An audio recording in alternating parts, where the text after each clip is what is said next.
आप सभी लोग? नमस्ते, अच्छे नमस्ते। हैं। हाँ, अच्छे हैं? बहुत बढ़िया, क्या बात है।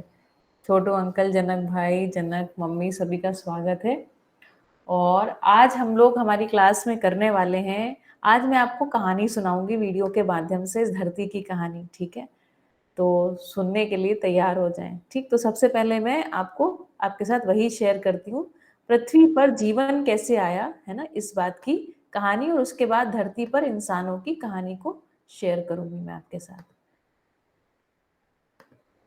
आपके नोटबुक और पेन के साथ बैठिएगा, आपको लिखते जाना है जो भी इम्पोर्टेंट पॉइंट्स लगें आपको, ठीक है? उन्हें लिखते जाएँ। चलिए। इंसान यानी हम सब पृथ्वी पर एक कोशिकीय आधुनिक इंसान यानी हम सब पृथ्वी पर एक कोशिकीय जीवों की उत्पत्ति से लेकर आज तक सभी रूपों में सबसे अधिक विकसित हैं। पृथ्वी पर जीवन की उत्पत्ति से जुड़े रहस्यों को सुलझाने में मनुष्य ने सदियों, हजारों और करोड़ों नहीं बल्कि अरबों वर्षों की खाक छानी है। आज से लगभग 4.5 अरब वर्ष पहले सौर मंडल, सूर्य व ग्रहों के निर्माण से जुड़ी है धरती पर जीवन की डोर। नेबुलर डिस्क में विस्फोट और उससे निकलती अनंत ऊर्जा से अन्य ग्रहों के साथ पृथ्वी भी अस्तित्व में आई, जो अपने निर्माण से करोड़ों वर्षों बाद तक जलते और उबलते लावे का एक पिंड बनी रही। उल्का पिंडों और चट्टानी बड़े टुकड़ों की बरसात ने इसके तापमान को करीब 1200 डिग्री सेंटीग्रेड से 2000 डिग्री सेंटीग्रेड तक बनाए रखा। उल्कापात और पत्थरों की बारिश ने जहां पृथ्वी पर प्रलय जैसी स्थिति बना रखी थी, वहीं ये जीवन की संभावनाएं भी लेकर आ रहे थे, क्योंकि इनके साथ आ रहे थे जीवनोपयोगी गैसें, जल वाष्प, एमिनो एसिड्स और सबसे महत्वपूर्ण खनिज लवण। पृथ्वी पर उपस्थित लावा से अलग होकर भारी धात्विक घोल धीरे धीरे इसके केंद्र में इकट्ठा होने लगा, जिससे पृथ्वी के केंद्र या कोर का निर्माण शुरू हुआ और हल्के पदार्थ ऊपर ही रह गए, जो बाद के वर्षों में पृथ्वी की ऊपरी सतह का निर्माण करने वाले थे। इस बीच पृथ्वी पर उल्कापात और ज्वालामुखियों ने अपना तांडव जारी रखा। पृथ्वी के शुरुआती निर्माण वर्षों में ही एक ऐसी घटना घटी जिसने पृथ्वी की दशा और दिशा दोनों बदल दी। यह घटना थी थिया नाम के एक एस्टेरॉयड या विशाल ग्रह के पृथ्वी की सतह से टकराने की, जिसकी प्रलयंकारी टक्कर ने पृथ्वी के ऊपरी भाग से बहुत बड़ी मात्रा में पदार्थों को अंतरिक्ष में बिखेर दिया, जो बाद में संगठित होकर हमारे उपग्रह चंद्रमा के रूप में हमारे सामने आया। यह टक्कर इतनी भयंकर थी कि इसने पृथ्वी को अपने अक्ष पर 23.5 डिग्री तक झुका दिया। पृथ्वी पर आए इस परिवर्तन से मौसमों की शुरुआत हुई, जिनसे आगे चलकर प्रजातियों की विभिन्नता में अपना अहम योगदान दिया। अपने निर्माण से ही पृथ्वी की घूर्णन गति अत्यधिक तीव्र थी, परंतु चंद्रमा के बनने और इसके गुरुत्वीय प्रभाव के कारण आने वाले करोड़ों अरबों वर्षों के समय अंतराल में यह 6 घंटे प्रतिदिन से 24 घंटे प्रतिदिन तक घटती चली गई। अब से करीब 3.5 अरब साल पहले युगों तक हुए उल्कापात से पृथ्वी पर जल की मात्रा इकट्ठी होती रही। अब इसमें बदलाव हो रहे थे और यह पहले की अपेक्षा ठंडी हो रही थी और परिणाम स्वरूप इसकी सतहों का निर्माण शुरू हुआ। परंतु अब तक पृथ्वी के वातावरण में प्राणवायु ऑक्सीजन का नामो निशान नहीं था। उल्कापात जहां जल के स्रोत बने, वहीं इन्होंने धरती पर जल संग्रह हेतु बड़े विशालकाय गड्ढों का निर्माण किया। वहीं ज्वालामुखियों ने तापमान में वृद्धि की तो भूमि को उपजाऊ भी बनाया। ज्वालामुखी विस्फोट व उल्कापात के कारण अब पृथ्वी पर भूकंप भी आने शुरू हो चुके थे, जिनसे नए भूभागों और पर्वत श्रृंखलाओं का निर्माण हो रहा था। पृथ्वी पर अब तक इतना पानी इकट्ठा हो चुका था कि हर ओर पानी ही पानी था। साथ ही पृथ्वी के तापमान में कमी के कारण घनघोर वर्षा भी शुरू हो चुकी थी। इन सब के परिणाम स्वरूप उल्कापात द्वारा धरती पर आए खनिज लवण, एमिनो एसिड्स और प्रोटीन आदि जल के साथ ही समुद्रों की गहराई में समाते चले गए, जो करोड़ों वर्षों बाद प्राणवायु, ऑक्सीजन व निर्जीवन की उत्पत्ति में सहायक होने वाले थे। धरती पर जीवन की उत्पत्ति को लेकर अनेक मतभेद हैं, परंतु सबसे अधिक मान्यता जल से जीवन की उत्पत्ति को मिली। वैज्ञानिकों के अनुसार सागरों के भीतर गर्म जल में खनिज लवणों, एमिनो एसिड्स व प्रोटीन आदि के मिलने से एक कोशिकीय जीवों की उत्पत्ति हुई होगी, जिसे रासायनिक घटना भी कहा जाता है। करोड़ों वर्षों तक इन एक कोशिकीय जीवों ने जल को ही अपना घर बनाए रखा और यहीं बढ़ते व विकसित होते रहे। इन्होंने धीरे धीरे सूर्य प्रकाश का प्रयोग अपने लिए ऊर्जा के निर्माण में करना शुरू कर दिया और जिसके कारण ऑक्सीजन के निर्माण का युग प्रारंभ हुआ। अब एक कोशिकीय जीवों ने जहां अपनी संख्या में लगातार वृद्धि की, वहीं इनके द्वारा छोड़ी गई ऑक्सीजन से धरती का वायुमंडल भर गया और अब तक ओजोन परत का निर्माण भी शुरू हो चुका था। ओजोन परत के निर्माण ने जहां धरती के वायुमंडल को हानिकारक अल्ट्रावायलेट रेज से सुरक्षित किया, वहीं जल के बाहर जीवन के पनपने हेतु उपयुक्त परिस्थितियां भी बनाई। आज से करीब 52 करोड़ वर्ष पहले समुद्र की गहराइयों में अब तक एक कोशिकीय जीवों में सुधार हुआ और वे बहुकोशिकीय संरचना में विकसित होने लगे। कुछ समुद्री जीवों में कशेरुक अथवा बैकबोन का निर्माण भी हो चुका था, जिनसे आगे आने वाले युगों में मैमल्स का विकास होना था। इस समय तक पृथ्वी के वातावरण में सुधार के कारण चट्टानों और भूमि पर पहले पादपों के रूप में थैलोफाइटा वर्ग के एक व बहुकोशिकीय पौधों का जन्म हो चुका था, जो शैवाल के रूप में भी जाने जाते हैं। इन्हीं के साथ पेड़ पौधों की अन्य प्रजातियों का भी पनपना शुरू हो चुका था। बाह्य वातावरण से सामंजस्य बैठाते हुए अब कशेरुकी जीवों ने जल से बाहर आना शुरू कर दिया था और चार्ल्स डार्विन के शब्दों सर्वाइवल ऑफ द फिटेस्ट के अनुसार ही अपने वातावरण की जरूरतों के अनुसार अपनी पूंछों व फिन्स का इस्तेमाल हाथ पैरों के रूप में करना शुरू कर दिया। इन जीवों ने धरती पर फलना फूलना व विकसित होना जारी रखा। इन्हीं से शुरुआत हुई स्तनपायी जंतुओं की, जो बाद में अपने सर्वोत्कृष्ट रूप में मानव बनकर विकसित हुए और साथ ही विकास हुआ धरती के दैत्याकार डायनासोर्स का।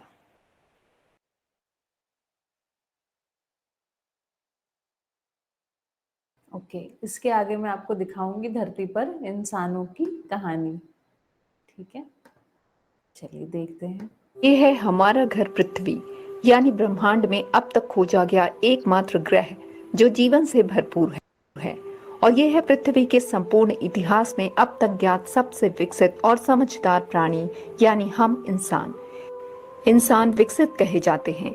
इनकी समझ ने धरती के सभी प्राणियों से इन्हें बेहतर साबित किया है।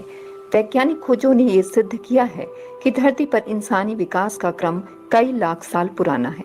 दिमागी आकार के बढ़ने और रीढ़ की हड्डी के सीधी होने की बेहद धीमी प्रक्रिया ने हमें बंदर से इंसान बना दिया।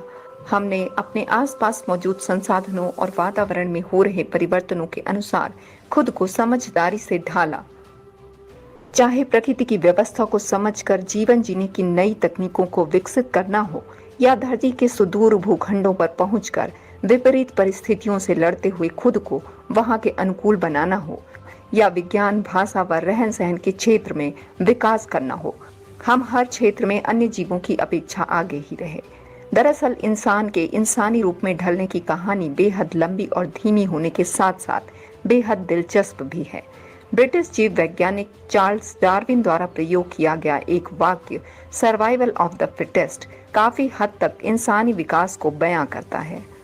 सर्वाइवल ऑफ द फिटेस्ट यानी स्वस्थतम की उत्तरजीविता, यानी वे जीव जो बदले हुए वातावरण के साथ स्वयं में परिवर्तन कर पाते हैं, या वातावरण के अनुसार खुद को ढाल लेते हैं, या फिर अपने ही कमजोर प्रतिद्वंदी के बदले खुद के लिए परिस्थितियों का निर्माण बेहतर तरीके से करते हैं, वही जीवित रहते हैं। और अनुकूलन के इसी काम को बेहतरीन तरीके से पूरा करते आए हैं हम इंसान। हमारे जीवित रहने व संघर्ष करने की इसी विशेषता ने हमें धरती का सबसे विकसित व निरंतर प्रगतिशील प्राणी बनाया है। धरती के निर्माण के करीब 1 अरब साल बाद वायुमंडल के स्थिर होने और ऑक्सीजन की मात्रा बढ़ते जाने से समुद्र की अथाह गहराइयों में एक कोशिकीय जीवों की रचना शुरू हुई, और लगभग तभी से शुरू हो चुकी थी प्रकृति से संघर्ष, संतुलन और खुद को जीवित रखने की कहानी। जहां एक ओर महासागरों की गहराइयों में जीवों की नई नई प्रजातियां विकसित हो रही थीं, वहीं जल के बाहर धरती की भूमि पर जीवन के पनपने और बने रहने के लिए वनस्पतियों के रूप में नीले हरे शैवालों की नई प्रजातियों का विकास हो रहा था। और शायद ये वही युग था जब धरती पर पहली बार नाइट्रोजन फिक्सेशन की प्रक्रिया की शुरुआत हुई थी। आने वाले करोड़ों सालों तक धरती पर ऑक्सीजन की बढ़ रही मात्रा से महासागरों के एक कोशिकीय से बहुकोशिकीय जीवों के अनेकों समूहों का जन्म हुआ, जिनसे बाद में रीढ़ की हड्डी वाले मछली जैसे जीवों की रचना हुई, जो कई लाख साल बाद उभयचर प्राणियों के रूप में विकसित हुए, जिनमें जल और थल दोनों में रह सकने की क्षमता विकसित हुई। आज से करीब 40 करोड़ साल पहले लंबी जद्दोजहद के बाद विकसित हुए एम्फीबियंस यानी उभयचर प्राणियों ने जल से बाहर निकलकर पृथ्वी के धरातल पर कदम रखना शुरू किया और यही जीव छोटे से बड़े आकार के होते हुए अलग अलग प्रजातियों में विकसित हुए और साथ ही शुरू हुआ डायनासोर युग, जिसे जुरासिक एरा के नाम से भी जाना जाता है। ये कहना गलत नहीं होगा कि यही वो समय भी था जहां एक ओर तो जीव जंतु और वनस्पतियां अपने अपने स्तर पर धरती के वातावरण में खुद को ढालने के लिए संघर्ष कर रहे थे, वहीं दूसरी तरफ आपसी तालमेल और सहयोग के साथ साथ ये सहजीविता के महत्व को भी समझ रहे थे। वो सर्वाइवल ऑफ द फिटेस्ट ही था जिसने डायनासोर जैसे विशाल जीवों को 16 करोड़ सालों तक धरती पर अपना अस्तित्व बनाए रखने में मदद की। साथ ही इसी समय एक अन्य प्रजाति भी थी जो अपना अस्तित्व बचाए रखने के लिए संघर्ष कर रही थी, और ये प्रजाति थी मैमल्स की। आज से करीब 6.5 करोड़ साल पहले एक विशालकाय उल्का पिंड की धरती से अचानक हुई टक्कर एक ऐसी विध्वंसकारी घटना थी जिसने धरती के इतिहास से डायनासोर जैसे अद्भुत जीवों का नामो निशान मिटाकर रख दिया। धरती की ऊपरी सतह जीवन विहीन हो चुकी थी। इसका वातावरण पूरी तरह से गर्म और जीवन के प्रतिकूल हो चुका था। 25 किलो से अधिक वजन के सभी जीव जंतु व पक्षी इस विनाशकारी घटना से सदा के लिए नष्ट हो चुके थे, क्योंकि उनकी भूख मिटाने के लिए धरती पर अब कुछ भी शेष नहीं था। लेकिन पानी और जमीन के भीतर जीवन अभी भी पनप रहा था। अपने छोटे आकार और सब कुछ खाकर जिंदा रह जाने वाले ये स्तनपायी जीव जमीन के भीतर बिल बनाकर रहने लगे, और यही जीव अनुकूलन और परिवर्तन की लंबी प्रक्रिया के बाद पहले बंदर और बाद में इंसानों के रूप में विकसित होने वाले थे। अंततः डायनासोर का विनाश इंसानी प्रजाति के विकास का कारण बनने वाला था। अब से 5 करोड़ साल पहले की धरती अभी भी बेहद गर्म थी, जहां बर्फ का नामो निशान नहीं था। लेकिन अब तक वनस्पतियों का पुनः विकास हो चुका था, और इसी समय अस्तित्व में आए हमारे पूर्वज वानर, जिन्होंने धरती के वातावरण से अनुकूलन करके विकसित होना शुरू कर दिया था। उसका अगला भाग हम देखेंगे नेक्स्ट वीडियो में। तब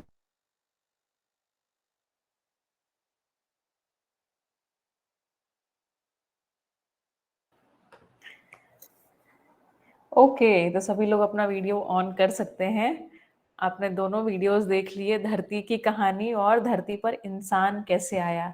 क्या नई बात आपको जानने को मिली, या दर्शन के दृष्टि से बताइए आपने क्या जाना। ये तो डार्विनिज्म के हिसाब से बता रहे थे, है ना, कि यहाँ कुछ भिड़ा, वहां कुछ भिड़ा, कोई मर गया, कोई कुछ हो गया। क्या अमेजिंग बात जानने को मिली आपको। कहिए छोटू अंकल।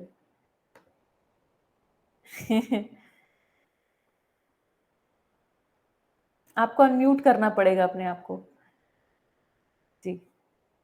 हाँ हाँ हाँ, सॉरी, जी। यस। तो ये तो दिलचस्प रही यानी कि कहानी, या तो हमारा ही उद्भव। ये बहुत दिलचस्प और शॉर्ट स्पान में उन्होंने अच्छा वर्णन किया है।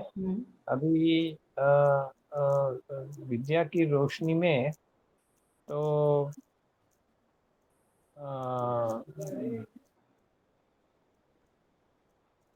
ऑक्सीजन का उद्भव, फिर पानी का उद्भव कैसे हुआ वो भी एक, फिर वो प्रोटीन वगैरह का जो उस समय पे रोल रहा, और उससे एक कोशिश जीव, और फिर डायनासोर युग हुआ, और फिर वो समाप्त भी हो गया, वो अचानक हो गया, ऐसे कुछ उन्होंने बताया उल्का पिंड से।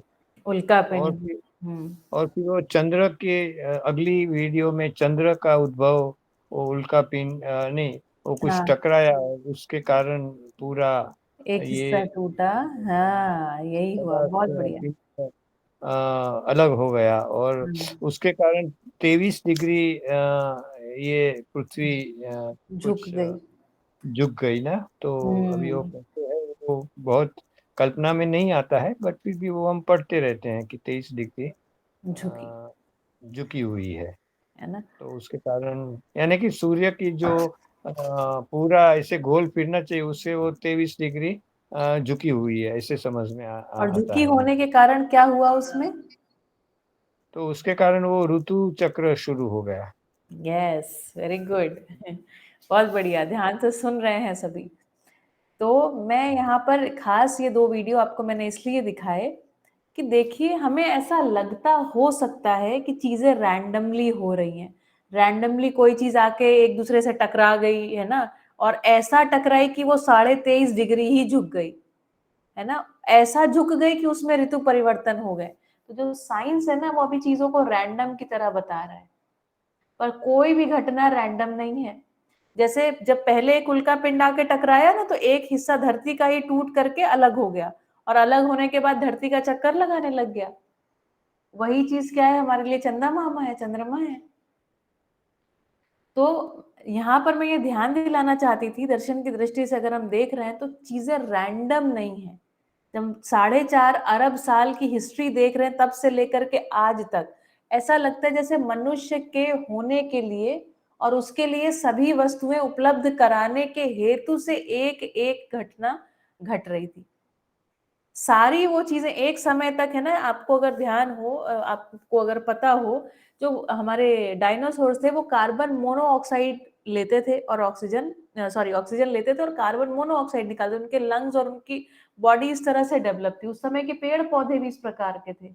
वो सब कुछ धरती में समा गया और फिर से एक नया उद्भव हुआ पूरा, हर प्रकार के पेड़ पौधे प्रजाति, जो मानव के लिए अनुकूलता के हिसाब से डेवलप हुए। उसके बाद कुल मिला के कितने, कौन से जीव बचे जो 25 किलो से कम भार के थे और जमीन में अंदर जाकर के सरवाइव कर पाए?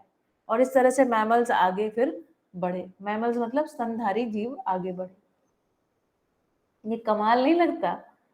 ऐसा लग रहा है जैसे, मतलब लिटरली किसी डायरेक्शन के कारण, ये डायरेक्शन इसमें दिखाई पड़ती है, दिशा जो है वो दिखाई पड़ती है, प्रेरणा दिखाई पड़ती है ना।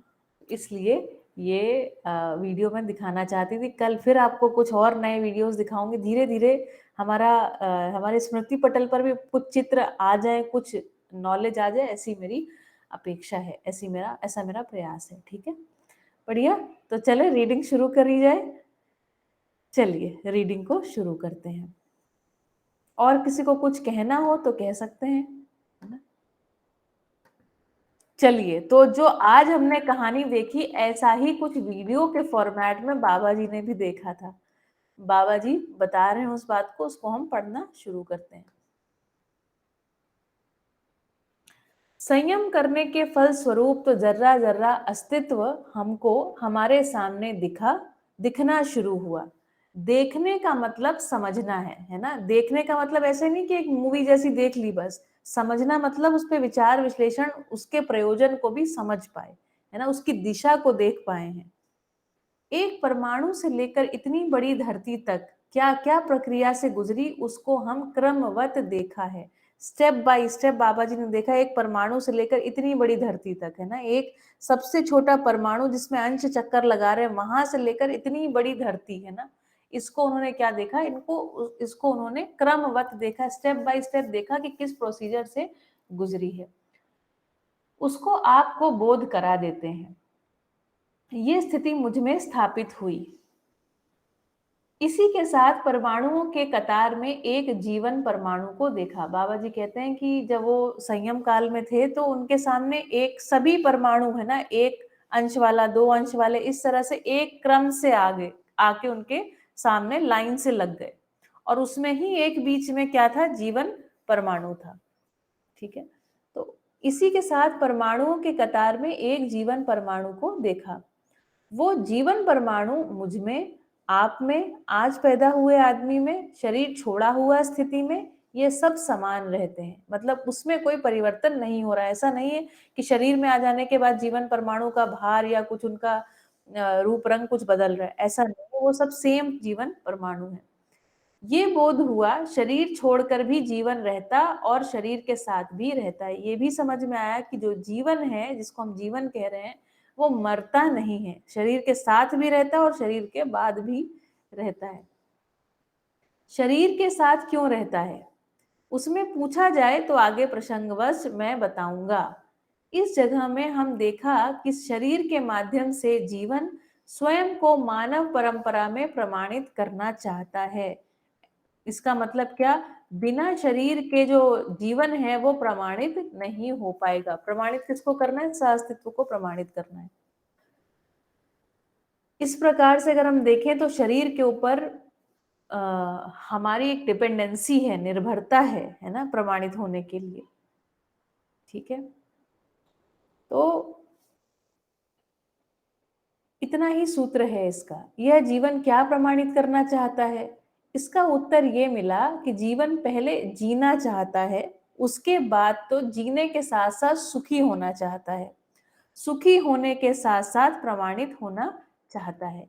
ये 3 स्थितियां हैं। इसमें से जो पहली स्थिति है कि जीना चाहते हैं, वह जीव कोटि में ही पूरा हो जाता है। जीव कोटि मतलब जीवावस्था के, जब हमने शरीर चलाए हैं ना, हम ही जीवन परमाणुओं ने जब जीवावस्था के शरीर चलाए हैं, कभी शेर रहे होंगे, कभी कुत्ता रहे होंगे, कभी गाय रहे होंगे, इस प्रकार के जब हमने शरीर चलाए हैं तो उस स्थिति में ये पूरा हो जाता है। क्या पूरा हो जाता है कि हम शरीर को चलाना चाहते हैं अथवा जीना चाहते हैं। ठीक है, और प्रमाणित, अच्छा, जो पहली स्थिति वो क्या है, जीना चाहते हैं, वह जीव कोटि में ही पूरा हो जाता है। जैसे ही वो सुखी होना चाहते हैं और प्रमाणित होना चाहते हैं, यह मानव कोटि में ही पूरा हो सकता है और कहीं पूरा होता नहीं। इसको मैंने भली प्रकार देखा है। ये बहुत संतुष्टि की जगह मुझे मिली। उसके बाद उसी के चलते सुखी होने के लिए जो सूत्र रहा वो क्या रहा, समाधान सहित व्यवस्था में जीना। ये भी देख लिया। जितना भी जड़ संसार है, जिसको हम पदार्थावस्था प्राणावस्था कहते हैं, वह ठोस तरल और विरल रूप है। कल मैं आपको ठोस तरल और विरल रूप के बारे में, पदार्थ की अवस्थाओं के रूप में बारे में कुछ वीडियोस दिखाऊंगी। और जितनी भी प्राण कोशाओं से बनी हुई रचनाएं हैं, उनके मूल में बहुत सारे रस रसायनों का संयोग होना अनुभव हुआ है। मानव जाति को और भी जो करना है करते रहेंगे। तो इनसे रचित सभी वस्तुओं का जो संयोग से ही कुल मिलाकर के शरीर रचना की बात देखी। ठीक है, तो शरीर रचना में किन चीजों की क्या मूलभूत चीजें हैं, तो मूलभूत चीजें हमारी पदार्थावस्था और जो हमारी प्राण अवस्था की जो कोशिकाएं हैं, उनसे ही हम विकसित हुए, ऐसा देखा। मतलब भौतिक रासायनिक संसार से इस शरीर की रचना हुई है। और जो भौतिक और रासायनिक संसार का विकास है और विकास का परिणाम है, अत्यधिक क्या है, वो विकास क्रम, विकास पूरा हो गया, उसकी अधिकतम रचना क्या है, हमारा मेधस्तंत्र। जो मेधस्तंत्र है वो रासायनिक क्रिया की पूर्णता का परिणाम है। ठीक है, मनुष्य का जो मेधस्तंत्र है वो क्या है, रासायनिक क्रिया की पूर्णता का परिणाम है। ठीक है, इसको ध्यान में लीजिएगा। ओके, मानव जाति को और जो भी करना है करते रहेंगे। तो इनसे रचित सभी वस्तुओं का जो संयोग से ही कुल मिलाकर के शरीर रचना की बात देखी। भौतिक रासायनिक वस्तुओं से ही ये जीव जंतु और मानव शरीर भी बनता है। तो इन जीव जंतु और मानव शरीरों में जो अंतर मैंने देखा कि मानव शरीर रचना में ही मेधस्तंत्र पूर्ण समृद्ध हो पाता है। पूर्ण समृद्ध मतलब यही क्या है, भौतिक रासायनिक की क्रिया की क्रिया पूर्णता है। यहाँ पर समृद्ध होने का मतलब है कि जीवन बहुमुखी विधि से अपने को प्रमाणित करने योग्य मेधस्तंत्र बना रहता है। इसको मैंने सटीक देखा है। समृद्ध होने का मतलब क्या बता रहे हैं, जीवन जो है बहुमुखी विधि से, बहुमुखी विधि मतलब अपनी कल्पनाशीलता और कर्म स्वतंत्रता को अनेक विधियों से, है ना, प्रमाणित करने के लिए ये जो ब्रेन है वो एलिजिबल है, ब्रेन जो है वो केपेबल है। ठीक है, उसमें वो क्षमता रहती है कि अपने आप को व्यक्त कर पाए। ठीक, इसको मैंने सटीक देखा है। ये सब देखने के बाद मुझे लगा जीव कोटि अपनी व्यवस्था में है और व्याख्यायित है, अपने में परिभाषित है। ठीक है, अपने व्यवस्था में है, व्याख्यायित है और अपने में क्या है, परिभाषित है। मतलब वहां पर हम क्या देख रहे हैं, आचरण की निश्चितता को देख रहे हैं। इसको जिसको बाबा जी कह रहे हैं ना, व्यवस्था में है, व्याख्यायित है और परिभाषित है, इसका मतलब क्या है, वो निश्चित आचरण में है। ठीक, वैसे ही मानव भी त्व सहित व्यवस्था के रूप में परिभाषित है और व्याख्यायित है। क्या कह रहे हैं, मानव किस प्रकार से परिभाषित और व्याख्यायित होगा, जब उसकी आचरण पूर्णता किस प्रकार होगी, जब अपने त्व में होगा, मानवत्व में होगा, मतलब मानवीयता पूर्ण आचरण में जब मानव स्टैब्लिश होगा, जब स्थापित होगा, तब वो क्या हो जाएगा, वो भी परिभाषित तथा व्याख्यायित हो जाएगा। और इस ढंग से जीने पर आदमी को सुखी होना बन जाता है। ये भी हमको पता लगा, ठीक है। ये पता कैसे लगा, क्योंकि खुद उनके अंदर क्रिया पूर्णता हो गई है ना। गठन पूर्णता तो सभी में है, क्रिया पूर्णता मतलब समस्त जो 10 क्रियाएं हैं ना, अनुभव संपन्नता तक वो रहे, अनुभव भी रहा और प्रामाणिकता भी रही। तो इस प्रकार से उनमें 10 क्रियाएं हुई तो क्रिया पूर्णता हुई, और उसका प्रमाण दे पाए तो आचरण पूर्णता भी हुई। आचरण पूर्णता अर्थात लोगों को बता पाना, ठीक है, बता पाए इसलिए वो क्या है, व्याख्यायित भी है, ठीक है। तो इसलिए आचरण पूर्णता भी उनमें है, ठीक। इसी के साथ साथ वे उत्तर भी मिल गए। क्या उत्तर मिल गए, जो सब पूछे थे उन्होंने, है ना, संयम काल में, वाकई में मोक्ष क्या है, ठीक है, तो इसका उत्तर मिला। बंधन क्या है, इसका भी उत्तर मिला। जिस बात के लिए हम चले थे उसका उत्तर इसी जगह में मिल गया। कैसा मिल गया, जीवन हर मानव शरीर को संचालित करता है ना। तो सबसे पहली बात बाबा जी कह रहे हैं, क्या ये समझ में आया, जीवन जो है, जीवन परमाणु जो है, वही हर शरीर को क्या करता है, जीवंत बनाए रखता है और संचालित करता है, अपने हिसाब से चलाता है। क्या प्रमाणित करना है ना, पहले बताया सुख को प्रमाणित करना है, सुख को प्रमाणित करना है। सुख को प्रमाणित करने के लिए क्या होना पड़ता है, तो समझदार होना पड़ता है। मानव समझकर व्यवस्था को प्रमाणित करेगा। देखिए समझदार का मतलब क्या है, ये समझदार हम लोग भी कहते हैं ना, पढ़ लिख के समझदार हो गए, इस समझदारी को समझदारी यहाँ बाबा जी नहीं कह रहे। समझदार का अगर बेसिक मीनिंग मैं लगाती हूँ बाबा जी के हिसाब से, तो मुझे लगता है जो भी अस्तित्व में वस्तुएं हैं अथवा वास्तविकताएं हैं, उस हर एक वस्तु का प्रयोजन समझ पाना और उस आधार पर मूल्यांकन कर पाना, इसको बाबा जी समझदारी कह रहे हैं, है ना। तो समझदार होना मतलब सभी वस्तुओं का सटीक मूल्यांकन कर पाने में सक्षम हो पाना। वो कैसे कर पाएंगे, जब हम सभी वस्तुओं के उपयोग, सदुपयोग और प्रयोजन को समझेंगे। ये न्यूनतम मेरे ख्याल से होना चाहिए, ठीक है। तो समझदार होना पड़ता है। मानव समझकर व्यवस्था को प्रमाणित करेगा और सुख को प्रमाणित करेगा, है ना। अच्छा, बाबा जी समझदारी तक अंतिम बात तक कह रहे हैं, अनुभव को अंतिम बात कह रहे हैं, ठीक है। मैंने जो बोला वो मिनिमम बोला है। मिनिमम इस तरीके से जी सकते हैं कि हम उपयोग, सदुपयोग और प्रयोजनीयता को समझ जाएं। मानव समझकर व्यवस्था को प्रमाणित करेगा और सुख को प्रमाणित करेगा, और दूसरी विधि से नहीं कर पाएगा, ठीक। मैं स्वयं साधना करता रहा, सब लोग कहते रहे बड़े नियम से, बड़े संयम से, बड़ा सटीक रहता है, ठीक है। आदमी सब उमड़ उमड़ कर हमको देखने आते थे, किंतु हम गवाही दे रहा हूं, साधना के प्रारंभिक स्थिति में हमारी मानसिकता में कोई भी संयम नहीं रहा। क्या मतलब इस बात का,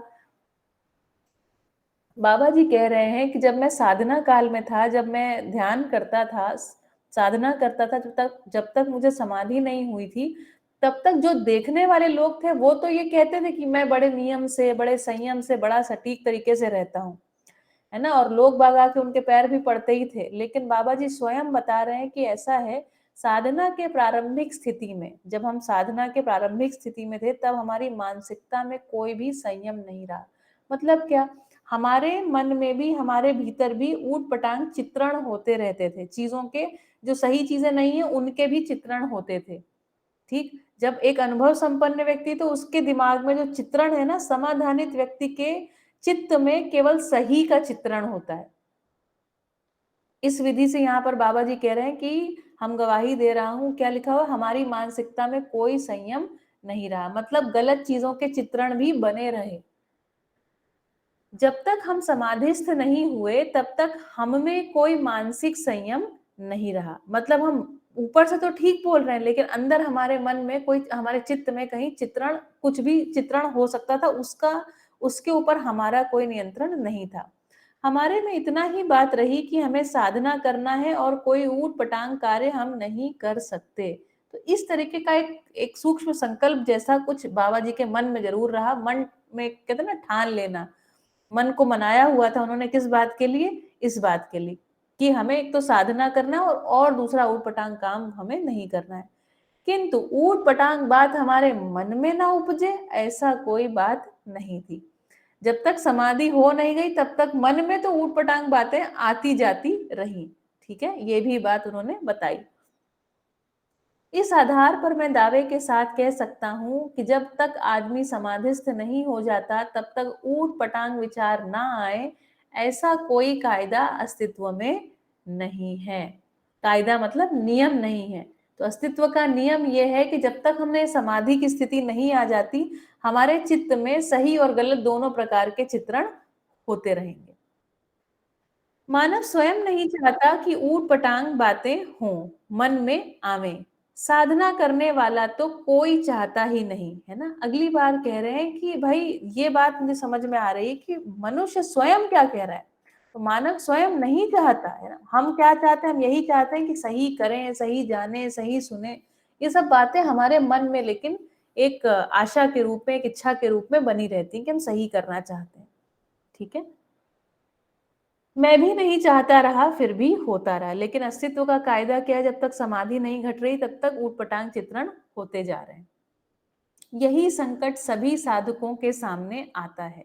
इसे साधक जब तक झेल पाता है तो झेल पाता है, जब झेल नहीं पाता तब झेल नहीं पाता है। यही मैं कह सकता हूँ, यही इसकी समीक्षा है। तो बाबा जी अपनी गवाही दे रहे हैं कि हमने किस तरीके से देखा और हमारे भीतर क्या-क्या घटा। अब जब इस मुद्दे का उत्तर मिल गया, क्या चीज है बंधन और मोक्ष, है ना? तो जब उत्तर मिल गया तो अब आपको बता रहे हैं क्या चीज है बंधन और मोक्ष। तो बंधन है नासमझी, और नासमझी को मैंने क्या समझाया, जब तक हम किसी भी वास्तविकता, ये जो वस्तु मतलब क्या, शब्द के मूल में अर्थ, अर्थ के मूल में वस्तु, वस्तु के मूल में क्या है, वास्तविकताएं हैं। ठीक है, तो नासमझी यहाँ पर क्या है, उपयोग, सदुपयोग, प्रयोजनीयता को जब तक हम नहीं समझ रहे हैं तब तक वही क्या है, हमारा बंधन है। बंधन है नासमझी अर्थात भ्रम, भ्रम, भ्रम ही बंधन है। नासमझी क्या है, हम जीव जानवरों जैसा जिए, मतलब 5 विषय, 4 विषय और 5 संवेदनाओं में जीने को बाबा जी कह रहे हैं, यही तुम्हारी नासमझी है ना? कल मैंने बताया था कि बाबा जी से जब किसी ने पूछा कि भाई हम लोग जल्दी से जागृत क्यों नहीं हो रहे, तो उन्होंने क्या बताया, जो तुम्हारी पूंजी है ना, कर्म स्वतंत्रता और कल्पनाशीलता, ये मनुष्य की पूंजी है। कर्म स्वतंत्रता और कल्पनाशीलता को तुमने कहाँ नियोजित कर दिया है, तो 4 विषय, आहार, निद्रा, भय और मैथुन, और 5 संवेदनाएं, शब्द, स्पर्श, रूप, रस, गंध। इस जगह तुमने उस सारा अपने खोपड़ी वहां पर लगा के रखी है, सारी कल्पनाशीलता को वहां नियोजित कर रखा है, इसलिए जागृति नहीं हो रही है। ये सभी साधकों के लिए ध्यान देने का विषय है ना?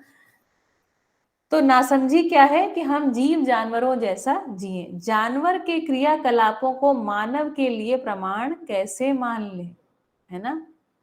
मानव के लिए प्रमाण कैसे मान ले? बाबा जी कह रहे हैं बिल्कुल हम लोग अलग अवस्था की इकाई हैं। इसी को प्रमाण मान ले, उसके अनुरूप यदि मानव जीने के लिए प्रवृत्त होते हैं मतलब ट्राई करते हैं, तो यही मानव जाति के लिए भ्रम है। ठीक, जैसे यदि मनुष्य ने, बाबा जी ने बताया कि आदर्शवाद और भौतिकवाद दोनों में हमें क्या कहा गया, इंसान को क्या कह दिया, जीव कह दिया। तो उसी प्रकार जीने के लिए प्रवृत्त होने लगे। तो यही कह रहे हैं, यही बंधन है। 4 विषय, 5 संवेदनाओं में जीने के लिए अपनी समस्त कर्म स्वतंत्रता और कल्पनाशीलता को नियोजित कर देना ही भ्रम है। ठीक यही बंधन है। नासमझी से जीने के लिए परंपरा हमको मजबूर करती है, और दुख की बात क्या है, हमारे पीछे से जो परंपरा आ रही है, क्योंकि जिस सभी की समझ उसी प्रकार से चल रही है, तो नासमझी से जीने के लिए हमारी परंपरा हमको मजबूर कर देती है। हमारे पास कोई और विचार नहीं होता, तो परंपरा में जो विचार आ रहे हैं वो हमें, वही कारण है कि हम बंधन अथवा भ्रम को महसूस करते हैं।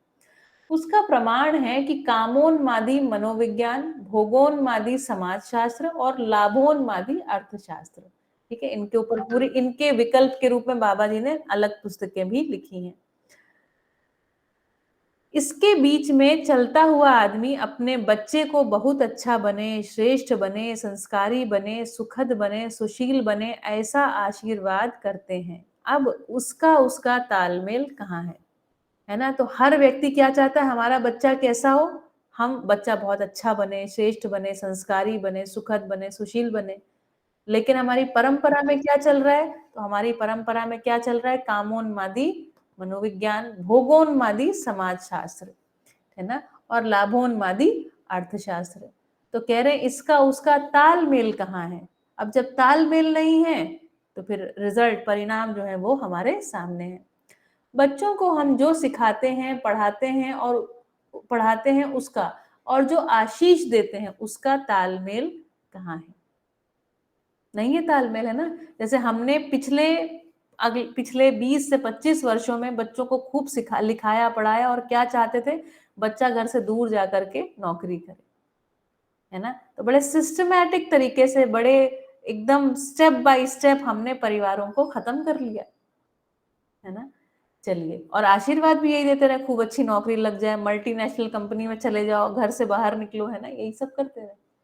चलिए आगे देखते हैं। दूसरा प्रश्न राष्ट्रीय चरित्र, उसका भी उत्तर मिल गया। और दूसरा प्रश्न बाबा जी जो समाधि में लेके, संयम में लेके गए थे, वो क्या था कि भाई राष्ट्रीय चरित्र कैसा हो, मनुष्य का चरित्र कैसा हो, कैसा जिए। क्या मिल गया? बता रहे हैं, अस्तित्व में हर एक अपने त्व सहित व्यवस्था में है। पूरे अस्तित्व में हर एक वस्तु अपने त्व सहित, त्व मतलब जो उसका रूप गुण स्वभाव धर्म है, वही उसका त्व है। त्व अर्थात व्यवस्था, है ना? लोहा जो है वो लौहत्व के साथ है, चुंबक जो है चुंबकत्व के साथ चुंबक है ना? पानी जो है उसमें प्यास बुझाने की क्षमता ही उसका त्व है। ठीक है, कह रहे हैं अस्तित्व में हर एक वस्तु अपने त्व के साथ है। सिर्फ कौन नहीं है अभी? तो अभी सिर्फ मानव जो है वो मानवत्व के साथ नहीं है, लेकिन पूरी प्रकृति उसके लिए काम कर रही है, और मनुष्य स्वयं भी काम कर रहा है, वो अपने मानवत्व में स्टैब्लिश हो जाएगा। तो कह रहे हैं अस्तित्व में हर एक अपने त्व सहित व्यवस्था में है, तो मानवीय आचरण आए बिना तो व्यवस्था में हम नहीं होंगे। समग्र व्यवस्था में भागीदारी भी तभी कर पाएंगे। ये चीज मानव में भी आने के लिए रास्ता मिल गया। तो अभी तक नहीं है ये बात, ठीक है, लेकिन बाबा जी क्या कह रहे हैं कि जो हमने अनुसंधान किया इस विधि से, ये रास्ता भी हमको मिल गया है, जो हमें बता रहे हैं। मानव की परिभाषा मिल गई। मानवता जागृत मानव का कार्य व्यवहार का स्वरूप है। मानवता, ता मतलब निरंतरता, मानवता, मानवता क्या है? जागृत मानव का कार्य व्यवहार का स्वरूप है। तो जो जागृत मानव है वो जैसा करते हैं, है ना, जैसा व्यवहार में, जैसे संबंधों में निर्वाह करते हैं, यही क्या है? मानवीयता है। उस कार्य व्यवहार को हम सूत्रित करते हैं। सूत्रित करते हैं मतलब स्टेप बाय स्टेप उसको हम देखते हैं, व्यवहार में व्याख्यायित करते हैं। यही समाज शास्त्र या संविधान कहलाता है। ठीक है, उस कार्य व्यवहार को हम सूत्रित करते हैं। बाय द वे, सूत्रित करने का अर्थ है व्यक्ति में समाधान, परिवार में समृद्धि, समाज में अभय और सहअस्तित्व, है ना, राष्ट्र के स्तर पर। इसको बाबा जी कह रहे हैं, इसको सूत्रित करना कहते हैं। ठीक है, खैर चलिए, मैं बहुत एक्सप्लेन नहीं करती हूँ, बेसिक पढ़ते हैं। मानव के आचरण को बोध कराना ही समाज शास्त्र का मूल वस्तु है, ये हमको समझ में आ गया। क्या समझ में आ गया? मानव को मानवीय आचरण का बोध हो जाए, समाज शास्त्र का ये मूल वस्तु है। इस ढंग से दोनों मुद्दों पर हमको उत्तर मिल गया कि मानवीय आचार संहिता होगी संविधान से। संविधान के रूप में हम राष्ट्रीय चरित्र को पहचान सकते हैं। इसके बाद हम भ्रम मुक्त हो जाएं तो मानव की तरह जिया जाए, यही भ्रम से मुक्ति मोक्ष है। ठीक, कि हम जीवों के सदृश, जीवों के समान न जिए, और कैसे जिए? मानवीयतापूर्ण आचरण के साथ मानव के रूप में जिए, त्व सहित जिए, मानवत्व के साथ जिए, व्यवस्था में भागीदारी कर पाए। ना बर्फ को पत्थर बनाना, ना पत्थर को पानी बनाना, ना किसी को रूढ़िगत आशीर्वाद देना है, ना कोई चमत्कार करना है, ना कोई सिद्धि दिखानी है। कितना काम करना है? मानवत्व के साथ जीना है, इतना ही करना है। ठीक है, हालांकि ये काफी टफ काम लग रहा है फिलहाल, है ना? तो कह रहे हैं बर्फ को पत्थर नहीं बनाना, पत्थर को पानी नहीं बनाना, ना कोई किसी को आशीर्वाद देना, ना कोई चमत्कार करना है, ना कोई सिद्धि दिखानी। छोटा सा काम है, उसको करना है। खैर, अस्तित्व में ना कोई सिद्धि है, ना कोई चमत्कार है, इसको हम सटीकता से देखा है। क्या अर्थ इस बात का?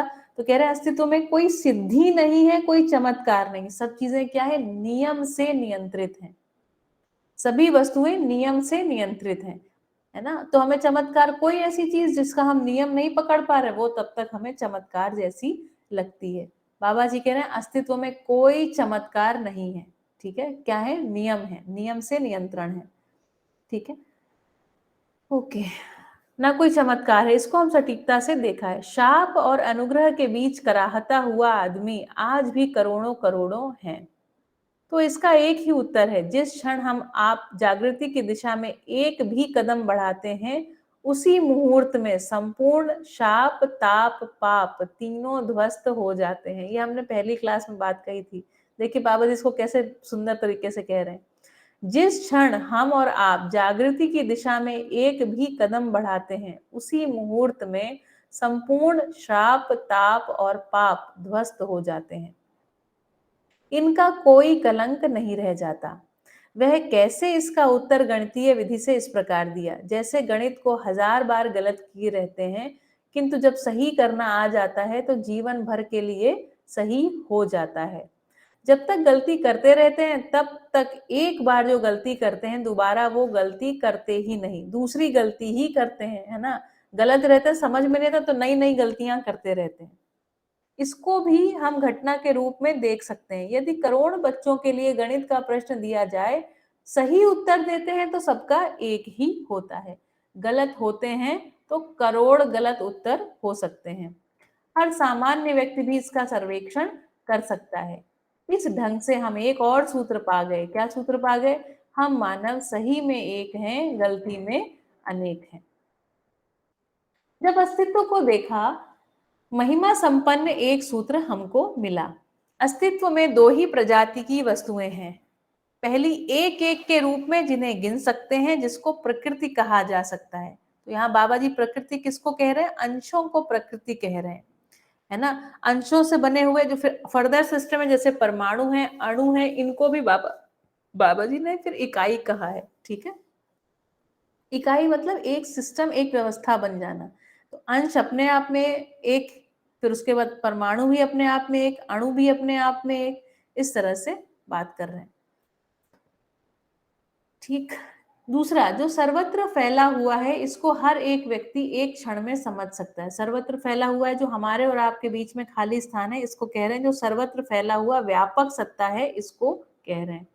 प्रत्येक एक एक वस्तु इस दूसरी वस्तु में भीगा है, घिरा है, डूबा है, इसे व्यापक कह सकते हैं।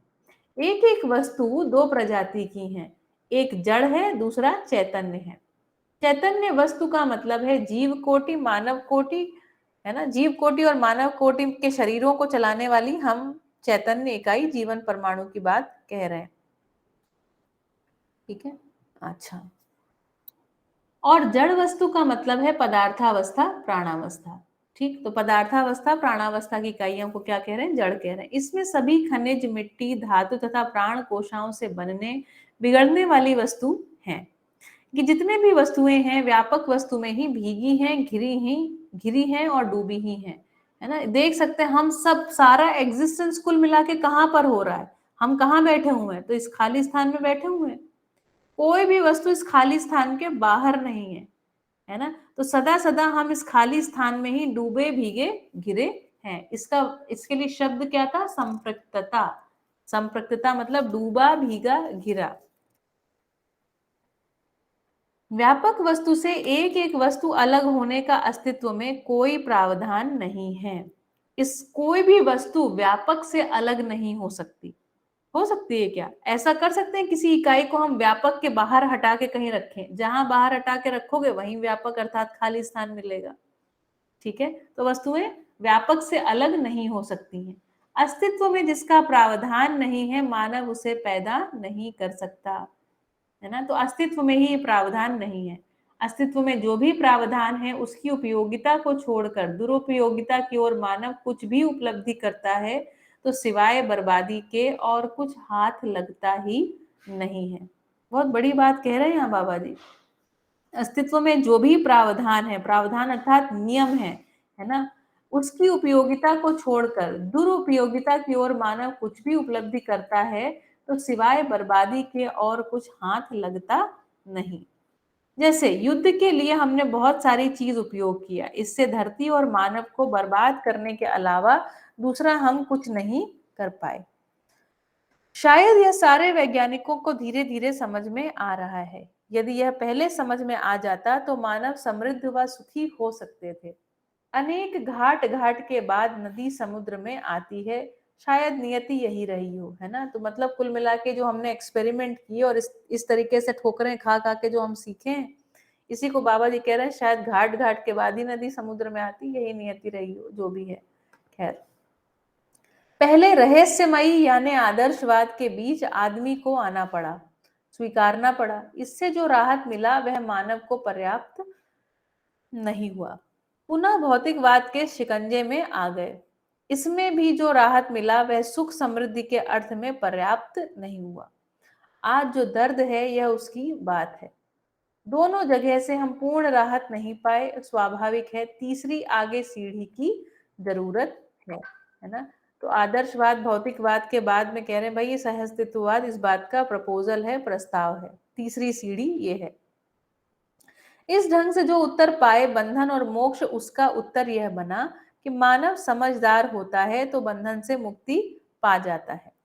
अब समझदार हो कैसे? इसके लिए जब देखी हुई बात को मैंने देखा कि मुझ में क्या भ्रम है, मुझ में मैं शोध किया, मुझ में मैं जांचा, तब पता लगा कि हमारे पास बंधन का कारण कुछ भी नहीं दिखता। तो यही स्थिति क्यों ना सब में पैदा की जाए। सब में पैदा करने पर कैसा लगेगा? तब जैसा आपको पहला सुनाया था वैसा। कैसा? भूमि स्वर्ग होगी, मानव देवता हो जाएंगे, सभी धर्म सफल हो जाएगा और नित्य शुभ ही शुभ होगा। बाबा जी कह रहे हैं मैं अपने अंदर जांचने गया, ये तो बाबा जी तो क्रिया पूर्णता हो चुकी जिनके अंदर, तो बाबा जी अपने अंदर झांक के देख रहे हैं, कह रहे हैं मुझे अपने अंदर कोई भ्रम दिखा नहीं, है ना। तो कह रहे हैं फिर हमने सोचा कि दूसरों को भी करा दिया जाए। फिर सोच रहे हैं कि अगर करा देंगे तो फिर क्या हो जाएगा। तो भूमि स्वर्गताम यातु, मनुष्यो यातु देवताम, धर्मो सफलताम यातु, नित्यम यातु शुभोदयम। ऐसा देखने में आया। परंपरा के रूप में नित्य शुभ होगा। इसमें अपने को हम फिर जांचने लगे, क्या हम यह सब संप्रेषित कर पाएंगे? संप्रेषित मतलब कम्युनिकेट कर पाएंगे क्या इस बातों को? क्या इसकी लोगों को इसकी जरूरत है या नहीं, है ना। तो कह रहे हैं जब हमने ये सब अपने में विचार कर लिया तो कह रहे हैं ये सब उसके बाद शुरू हुआ। क्या सब शुरू हुआ? ये सब आपको बताने का कार्यक्रम। तो मुख्य मुद्दा जिससे मैं अपने में आश्वस्त हुआ कि संविधान में मानवीय आचरण रूपी मानवीय आचार संहिता को समावेश कर सकते हैं। बाबा जी ने एक पूरी पुस्तक लिखी है इस विषय पर, जिससे मानवीय राष्ट्रीय चरित्र प्रमाणित होगा। इस जगह में हम निश्चित हूं, मैं स्वयं पारंगत हूं और प्रमाण भी हूं। अस्तित्व मुझको समझ में आया है, आपको समझा देंगे, और जीवन मुझे समझ में आया है और आपको समझा देंगे। ये जो सेंटेंस है ना, ये बाबा जी की आचरण पूर्णता का प्रमाण है। मानवीयता पूर्ण आचरण मुझको समझ में आया है, आपको समझा देंगे। यदि ये तीनों तथ्य समझ में आता है, माने हम समझदार हो गए। समझदार होने पर क्या हो गए? समझदार होने से बंधन मुक्त हो गए। कैसा बंधन? भ्रम रूपी बंधन से मुक्त हो गए। पहले बुजुर्गों ने क्या बताया कि आवागमन से मुक्ति होगी। आवागमन से मुक्ति का कोई ताल्लुकात नहीं है, न कोई गया है न कोई आएगा, जो है सब अस्तित्व में है। ये बड़ी बात बाबा जी कह रहे हैं, कहीं नहीं जाना। शरीर को चला रहे हो, ठीक है, तो अच्छी बात है, ये इस सीमा में हो। और जब शरीर को नहीं चला रहे हो तो भी हो तो तुम इसी अस्तित्व में, अर्थात इसी व्यापक सत्ता में ही डूबे भीगे घिरे हो, कहीं आना जाना नहीं है। ठीक, ना कोई गया है ना कोई आएगा, जो है सब अस्तित्व में है। मरने के बाद भी जीवन अस्तित्व में है और शरीर चलाते समय भी जीवन अस्तित्व में है। कोयला जलाने के बाद भी रहता है, विभिन्न स्वरूप में रहता है कि नहीं रहता। कोई चीज नष्ट नहीं होती, ठीक है, उसका स्वरूप बदल जाता है। ठीक, स्वरूप बदलने का नाम नष्ट होना नहीं है। ये भौतिक रसायन शास्त्री इस बात को समझे भी होंगे। नहीं समझे होंगे तो सबको समझना ही होगा, मजबूरी है, ठीक है, नहीं तो आप दिक्कत में बने रहेंगे। इस ढंग से समझदारी समझ में आती है। मूलतः वस्तु का नाश नहीं होता। उसी आधार पर मैंने मंगल कामना की है कि भूमि यदि स्वस्थ रहेगी, मानव यदि व्यवस्था में जी सकता है, यही सार्वभौमिक नित्य मंगल होने का आधार है। इस विधि से जो मंगल कामना मेरे मन में उपजी, उसके समर्थन में पूरे अस्तित्व में मानवीयतापूर्ण आचरण ही एक प्रधान मुद्दा है। क्या प्रधान मुद्दा है? मानवीयतापूर्ण आचरण ही प्रधान मुद्दा है। इससे बड़ा उपकार यह होगा कि धरती को बिना घायल किए, बिना पेट फाड़े मतलब बिना माइनिंग किए, जो हम खनन की क्रियाएं करते हैं, इसको बाबा जी कह रहे हैं पेट फाड़ना। बिना घायल किए, है ना, जो हम क्षति पहुंचा रहे हैं, जो भी इसके नेचुरल चीजें हैं, उसको हम घायल करना कह रहे हैं। बिना बर्बाद किए मानव चिरकाल मतलब हमेशा हमेशा के लिए इस धरती पर रह सकता है। इसकी भी विधि इस समझदारी से आती है, यदि धरती स्वयं संभल पाती है। Full stop. ठीक, तो हमने इतना पढ़ा। बाबा जी क्या बात कह रहे हैं, आपने क्या क्या ध्यान में आया, उसकी थोड़ी देर शेयरिंग कर लेते हैं। हमारे पास 3-4 मिनट है, उसके बाद हम क्लास को यहीं पर आज रोकेंगे। हाँ मम्मी, आपने बहुत ध्यान से सुना, आप नोट्स भी ले रहे थे, बताइए क्या समझा, क्या सीखा, क्या जाना, क्या सुना। बातों को रिपीट भी कर सकते हैं, ऐसा नहीं कोई नई बात आपको नहीं बताने की जरूरत है, अनम्यूट करके बोल सकते हैं।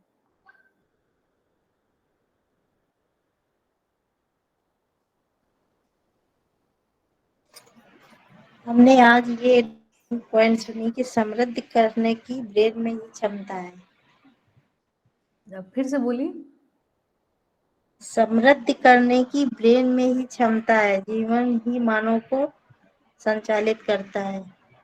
अच्छा, समृद्धि करने की ब्रेन में क्षमता नहीं है, ऐसा मैंने कहा। जो समृद्ध मेधस है ना, जो ब्रेन है ना, वो समृद्ध हो गया। समृद्ध हो गया मतलब जो जीवन है उसका जो अधिकतम स्वरूप है ना, वो इस ब्रेन, इसी मस्तिष्क के माध्यम से अपने आप को व्यक्त कर पाएगा, ऐसा कहा। आप समझ में आए? अलग अलग संरचनाएं हैं अस्तित्व में, है ना। तो मनुष्य जो है वो सबसे विकसित संरचना है, और इसे जीवन परमाणु जब चला रहा है तो वो जीवन परमाणु की जो अधिकतम है ना स्थिति, उसको इसी समृद्ध मेधस के द्वारा व्यक्त कर पाएगा। 4.5 अरब साल के इतिहास में हम बहुत आगे निकल आए हैं। ठीक है, अभी बात समझ में आई? ठीक है, और बताइए, और क्या जाना? और ये अना अस्तित्व को प्रमाणित करना चाहता है मानव ही। ये मानव को कोट में ही समाया है। मतलब फिर से बोलिए आखिरी बात। अस्तित्व को प्रमाणित करना चाहता है ये मानव। बिल्कुल ठीक है। कोट में हो सकता है, मतलब मानव कोटि में ही ऐसा हो सकता है ना। अस्तित्व को प्रमाणित करने के लिए हम लोग जीव कोटि की तरह अगर जीते रहे, मतलब 4 विषय 5 संवेदनाओं में अपनी कर्म स्वतंत्रता, कल्पनाशीलता का नियोजन जब तक होता रहेगा, तब तक रास्ता बनेगा नहीं सुखी होने का। ऐसी बात है ना। मानव कोटि में ही ये हो सकता है। मानव कोटि अर्थात मानवत्व सहित। हम मानवत्व में हैं तभी व्यवस्था में हैं, और व्यवस्था में भागीदारी भी कर रहे हैं। स्वयं व्यवस्था में है और समग्र व्यवस्था में भागीदारी कर पाएंगे। कब? जब हम मानवत्व में स्थापित हो जाएंगे। ठीक, बढ़िया। पिताजी आप बताइए क्या सीखा? नमस्कार। बताइए।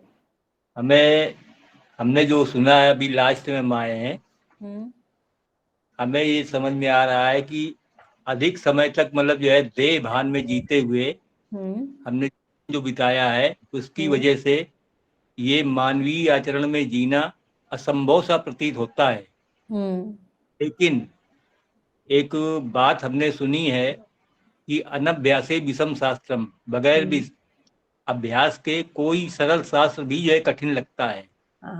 यदि उसे अभ्यास में लिया जाए या उसका बराबर जो है अभ्यास किया जाए तो वो चीज मानवीय आचरण में बदल जाएगी। बिल्कुल। उसकी समझ और उसका मतलब जो है पूरा पठन, अध्ययन पहले समझा जाए और उसका मूल्यांकन किया जाए। बिल्कुल। मूल्यांकन के आधार पर मानसिकता तैयार हो जाएगी और मानवीय आचरण के लिए हम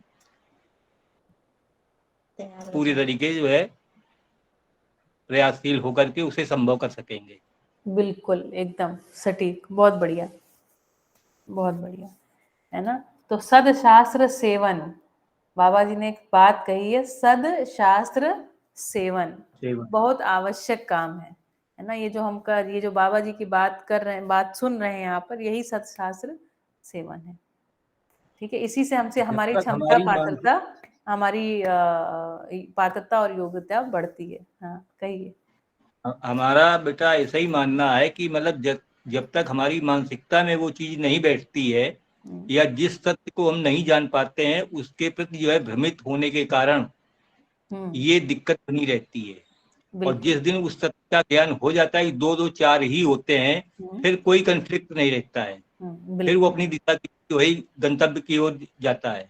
बिल्कुल, क्योंकि आत्मबोध होना बहुत आवश्यक बात है। वो कैसा भी ज्ञान हो या किसी भी विषय की जानकारी हो, यदि आपको अच्छे से नॉलेज हुई है तो निश्चित है उसमें गलती हो नहीं सकती है। अब गलती है तो समझ नहीं, और समझ है तो गलती नहीं। सही इस बात का प्रमाण है। बिल्कुल, गलती है तो समझ नहीं, समझ है तो गलती नहीं। बहुत बढ़िया, ठीक, बढ़िया। तो और कोई अपना कुछ ऐड करना चाहेंगे? उन्होंने क्या सीखा, जाना तो कहें, है ना। और नहीं तो फिर चलते हैं, है ना। मैं बहुत डिले नहीं करना चाहती हूँ क्लास को, है ना। हम लोग समय से आए और समय से क्लास को बंद करते। चलिए, तो छोटू अंकल कुछ कहना चाहते हैं? हाँ हाँ, हाँ हाँ, तो कल्पनाशीलता आती है तो व्यक्त करता हूँ कि आपने कहा कि मनुष्य के लिए इस तरह से स्टेप्स हुए, 23 डिग्री वाला या तो जो भी हुआ, तो अभी ऐसे भी कल्पना दौड़ तो रही है मेरी तो कि भाई समझो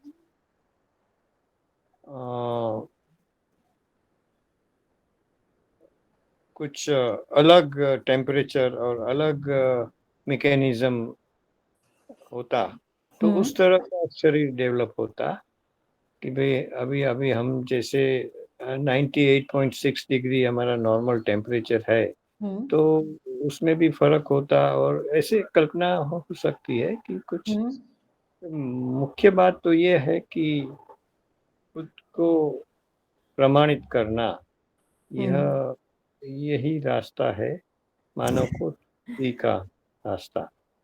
ये समझ में आता, ये समझ में आता है। और एक बात और मैं दूसरा बताना चाहता हूँ कि जनक भाई ने अपना एक वीडियो शेयर किया साइंस लैब का। हाँ, जॉय लैब का। हाँ, जॉय लैब का साइंस लैब तो बहुत ही प्रभावी रहा।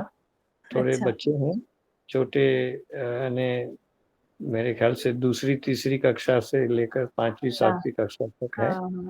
ऐसे ही तो बहुत इफेक्टिव है और उन्होंने उनके साथ इतना संवाद किया तो मुझे तो अद्भुत लगा कि जनक भाई इस तरह से इतने छोटे बच्चों के साथ इतना अच्छा उनको स्टेप बाय स्टेप लेके गए।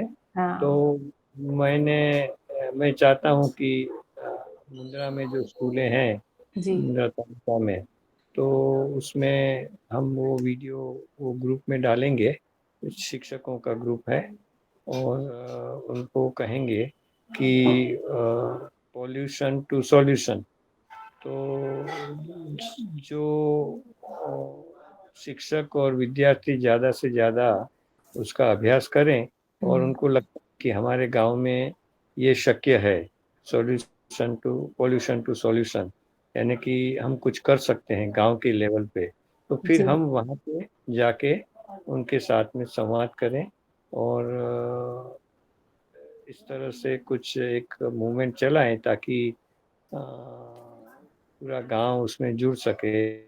या तो विद्यार्थी इतने उत्साही हैं, शिक्षक इतने उत्साही हैं, ऐसे कुछ न कुछ गांव तो निकलेंगे उसमें 2-3-4 शालाएं हैं, उन सबको मिला के उनके साथ में संवाद करते रहें तो एक अच्छा वातावरण सामने आ सकता है। बिल्कुल, बिल्कुल। बिल्कुल, बिल्कुल, मेरी सहमति तो है ही है, सहयोग भी है साथ में, है ना? तो जो होगा वो जनक और आप देखिए उसको कैसे क्या करना है। है ना? आप भी साथ में ही रहेगी क्योंकि उसके हाँ, मैंने साथ-साथ कहा में ना हमारा जो सहमति और सहयोग दोनों ही है। देखिए जनक का जो विषय है ना उसमें मैं भी बच्चों की तरह ही देखती हूँ, बच्चों वाले साइड में ही रहती हूँ। वो जो विषय है ना उनका ही वो विषय है, तो मैं बच्चों वाले साइड में बैठी रहती हूँ, देखती रहती हूँ कि ये क्या करा रहे हैं। तो इसलिए मैंने कहा सहमति और सहयोग दोनों है मेरा।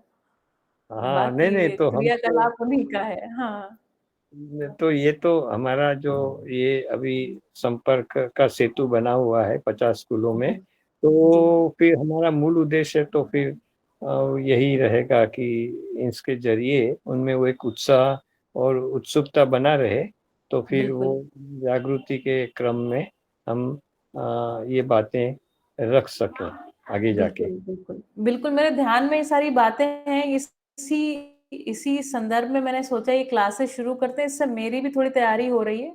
बातों को साइंटिफिकली रखना और सिलेबस के साथ कनेक्ट करके एक करेक्शन प्रोसेस में चले जाना, है ना? Connection and then correction process मुझे लगता है वो इम्पोर्टेंट है, जैसे ये कहानी है। इस कहानी में यदि एक दिशा दिख जाती है लोगों को, जैसे आपको आज मैंने कहानी सुनाई दिखाई, इसमें यदि हम दिशा को देख पाते हैं ना तो बहुत कुछ हमें स्पष्ट हो जाता है, हमारा शिफ्ट हो जाता है। कहानी तो यही है, लेकिन इस कहानी में करेक्शन प्रोसेस हो सकता है ना? तो ये मेरा भी प्रयास है, मैं भी सीख ही रही हूँ, ये आप लोगों के साथ एक छोटा-सा ये है, मैं चाहती हूँ लोग जुड़ते हैं तो मुझे मुझे भी पता लगता है अच्छा क्या हो रहा है, इसको कैसे रख सकते हैं लोगों के सामने। और फिर हम बात करेंगे, है ना? मिलते हैं, देखिए आप जब भी आएँ, कच्छ आएँ या तो फिर हम फ़ोन पे बात करेंगे, है ना? बिल्कुल, ठीक बिल्कुल। है, बढ़िया। शैलेंद्र भाई आज समय से थोड़ा डिले हुए लेकिन आप आ गए, बढ़िया, स्वागत है आपका, धन्यवाद। हाँ जी, बढ़िया, नमस्कार सभी। बढ़िया, वो नमस्कार। उपमा से ही आने में लेट हो गए आज तो। अच्छा, और परसों ट्रैवल में थे तो आके सो ही गए थे, तो बहुत अच्छा, देर अच्छा। के बाद याद आएगा, आज चला जाएगा 11-10 बजे के बाद। कोई बात नहीं, कोई बात अभी अच्छा सामान्य है, सी चर्चा है, वैसे तो कुछ बिल्कुल। खास है। और ये परिचय पुस्तक से शुरू किया ना, वो अच्छा किया, हाँ, ताकि परिचय पुस्तक है वो दर्शन का सार रूप में है। और बिल्कुल, उसका बिल्कुल। आप विश्लेषण करके समझाएंगे हाँ। तो परिचय शिविर हुई है वो ही हमारा अध्ययन भी होता जाएगा, साथ में मल्टी पैकेज मिल जाएगा हम लोग को। हाँ, हाँ, बिल्कुल, बिल्कुल और मैंने कुछ वीडियोज़ शुरू में ना आप थोड़ा लेट हुए लेकिन आज मैंने धरती की कहानी, है ना? क्या है कि हाँ हाँ हम में से बहुत सारे लोगों के सिलेबस उनके एजुकेशन जैसे हाँ, देखिए ये क्लासेस मूल रूप से मेरे माता-पिता के लिए हैं। ये मेरा उनके उन कहते हैं ये मेरा डेडिकेशन है उनके कृतज्ञता, लिए। कहते हाँ, कृतज्ञता। कृतज्ञता ज्ञापन का कार्यक्रम है। तो मैं अपने मम्मी-पापा को कैसे पढ़ाऊँगी मैं ऐसा कल्पना करती हूँ कि उनको उनके ध्यान में वो हम्म, चीज़ें आ जाएँ। उसके बाद जो लोगों का साथ में भला हो रहा है वो ठीक है। है हाँ ना? हाँ हाँ, बरोबर है। तो तो उनके प्रति मेरा डेडिकेशन है इस पूरे कार्यक्रम के दौरान और मैं इसलिए मैंने चलाई थी परमाणु की कहानी। आज मैंने चलाई हम्म, इसकी धरती की कहानी। अब धरती की कहानी के क्रम में मनुष्य कैसे आया इसकी हम लोगों ने कम से कम 10-12 मिनट वीडियो देखे, 15 मिनट शायद देखे हम्म, होंगे। है ना? तो इस प्रकार से धीरे-धीरे, धीरे-धीरे जिनके ध्यान में नहीं है ना वो सब कहानियाँ नहीं तो कई बारी बातें बिल्कुल। करते हैं तो पता नहीं चलता क्या बातें हो रही हैं। तो हम्म, एक वो भी डेटाबेस ज़रा तैयार हो यहाँ पर कि बिल्कुल। अच्छा क्या बातें और चल रही हैं। वो जो वीडियोस हैं वो ग्रुप में शेयर करते रहिएगा। कर सकते हैं, बिल्कुल और कर सकते हैं। और खास करके ये सब जो सूत्र है, तो हाँ, ये समझदारी है तो फिर गलती नहीं, गलती है तो हाँ, फिर समझदारी नहीं। तो क्या ये सूत्र याद रहने से पूरा उसके पीछे का मैटर याद रह जाता है। हाँ, हाँ, तो बिल्कुल, बिल्कुल। इसके शेयर कंटेंट करते और रहिएगा। कॉन्टेक्स्ट दोनों इम्पोर्टेंट है। कंटेंट भी चाहिए, बिल्कुल। कॉन्टेक्स्ट भी चाहिए। तो हाँ हाँ। कोशिश तो जारी है मेरी तरफ से, करती रहूँगी मैं, है ना? और एक मुझे ख्याल आ रहा था कि जीवन परमाणु जी। जब धरती पे बने, तो एक हुँ, मुझे ये प्रश्न हो रहा था कि एक समय पे जीवन परमाणु भी बने, हुँ, तो धरती के कॉन्टेक्स्ट में बने कि भाई इतने जीवन परमाणु इसको चलाने के लिए काफी है, हुँ, या ऐसा होता है कि अ, जब धरती बनी तब ये परमाणु भी बने, एक दिन धरती का नष्ट भी हो जाना है, मतलब हुँ, उसको सूर्य में चली भी जाएगी, मान लीजिए ग्लोबल हुँ, वार्मिंग होगा, गर्म हो जाएगी, सूर्य में चली भी जाएगी। तो अब जीवन परमाणु उसी स्थिति में रहते हैं कि उनको बिखरना होता है कि क्या होता है? ये मुझे एक प्रश्न अभी। गठन पूर्णता होने के बाद वो कभी भी पूर्णता के गठन बाद कभी भी वो नई स्थिति में, और शरीर की तो पूर्णता आवश्यकता नहीं, माने कंप्लीट। कंप्लीट वो उसी स्थिति में बने एक बार रहे। वो पूर्ण हो गया, तब चाहे धरती है तो भी है, नहीं है तो भी, तो उसको यूनिवर्स में रहना घूमना एज इट इज, और एज इट इज है। एज इट तो इज। ये आप जो आपने बात करी वो बहुत अच्छी है कि इसलिए कोई जो था वही है, उसी में रहता है, कुछ भी बदल नहीं होता। एक दूसरा मैंने सुना था जी। कि अभी जैसे कि बुद्ध के जाने के बाद, क्योंकि अभी हम दोनों हैं इसलिए थोड़ा चर्चा कर रहे हैं और आपके पास समय भी ले रहा है थोड़ा, कि कुछ लोग उसके ऊपर रिसर्च कर रहे हैं कि उनके जीवन छोड़ दिया, शरीर तो छोड़ दिया, यहाँ पर जीवन रूप में तो थे ही, तो उनका मन के जो परमाणु है, उनके चित्त के परमाणु है, उनको कहीं से ले लिया जाए, उनका डेटा कॉपी किया जाए। वो सब उद्यम में भी कोई रिसर्च कर रहा है। तो करने को लोग पता नहीं क्या वो क्या कर रहे कर सकते हैं, कर सकते हैं, लेकिन जो एक शब्द दिया है कि गठन पूर्णता, यानी पूर्णता के बाद उसको कोई बदलाव नहीं है, नहीं होगा बिल्कुल। वो तभी नहीं अच्छा है। होगा। तो और उसकी अमरता भी सिद्ध होती है उससे। बिल्कुल। गठन पूर्णता के बाद क्रिया पूर्णता है, इसका प्रमाण है धरती पर विकास। आज मैंने जो वीडियो प्ले किया ना, धरती पर विकास हुआ है, वो क्रमिक विकास, किसी दिशा है उसमें। कोई भी घटनाएं ऐसे ही नहीं। मैं आज वो लिंक है ना शेयर करूंगी ग्रुप में, आप देखिएगा, वो वीडियोस अच्छे हैं। पता तो उसको, वो उन्होंने जो वीडियोस हैं, उन्होंने तो ऐसे ही भौतिकवादी विधि से एक्सप्लेनेशन किया कि कुछ चीजें रैंडम हुई और कुछ हुआ। लेकिन जब वीडियो देखते हैं, अब हम जब जिस दृष्टि से अब हम देख पाते, तो लगता है कि सब चीजें स्टेप बाय स्टेप मनुष्य के आने के लिए हो रही थी। गठन पूर्णता हो गई थी, क्रिया पूर्णता की तैयारी थी।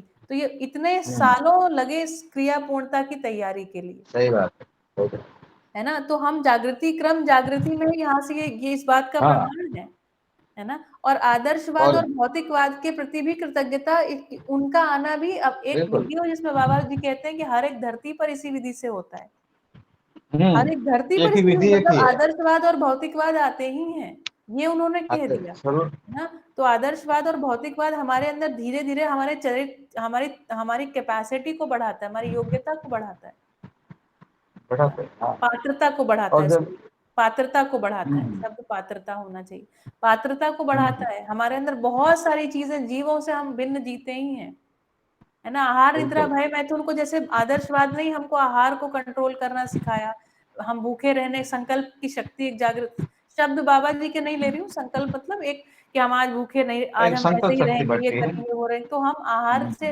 नियंत्रित ना हो, इसकी बहुत बड़ी परंपरा रही है। और हम अब जाके ही इस सहस्तित्ववादी विचार के लिए तैयार हो पाए, नहीं तो हम परसीव नहीं कर पाते। एक शरीर चेतना से भी कोई शुरुआत कर सकता है, मतलब उसको जीवन चेतना में आना है, मानवीयता चेतना में आना है, तो भी वो जैसे छोटी आयु है या अज्ञान है किसी को, तो सीधा जीवन ये सब में समझ में नहीं आए, लेकिन वो अपने शरीर चेतना से शुरू करते करते मानव चेतना में, देव चेतना में वो विकास हो सकता है। सही बात। हाँ, और मनुष्य जाति की बहुत लंबी तैयारी रही है आदर्शवादी विधि से। जैसे आदर्शवादी विधि ने ये तो बता दिया भाई चोरी करके नहीं खाना है ना? और साथ में ये भी हमारा एक बहुत बड़ा विकास हुआ है कि हम ये नहीं कि आज खा लिया कल का कल देखा जाएगा, ये विधि से भी नहीं हुआ है ना? तो कुछ चीजों में गड़बड़ है, लेकिन बहुत सारी चीजें उस विधि से बहुत सही हुई, और समाज नियंत्रित करता है। समाज जो है चोरी उसको अच्छा नहीं मानता है ना? कि किसी को भूख लगी तो उसने चोरी करके खा लिया, इसको हम अच्छा नहीं मानते हैं, गलत मानते हैं, है ना? तो हम मानवीय मूल्य विषय में रत व्यक्ति को हम गलत स्वीकार किए हुए हैं ऑलरेडी।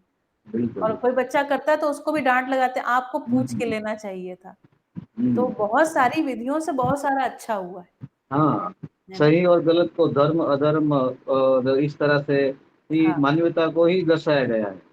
लेकिन हम भ्रमित रहे हैं, लेकिन हमारी दिशा ठीक रही है, मतलब हम भ्रमित आज भी हैं, पर हम उस सही दिशा में चलते चलते यहाँ पहुंच गए कहीं। सिर्फ गड़बड़ अभी इतनी सी है कि धरती की स्थिति काफी खराब हो गई, वातावरण की, बस इतना, इससे ज्यादा और कुछ गड़बड़ नहीं हुआ है।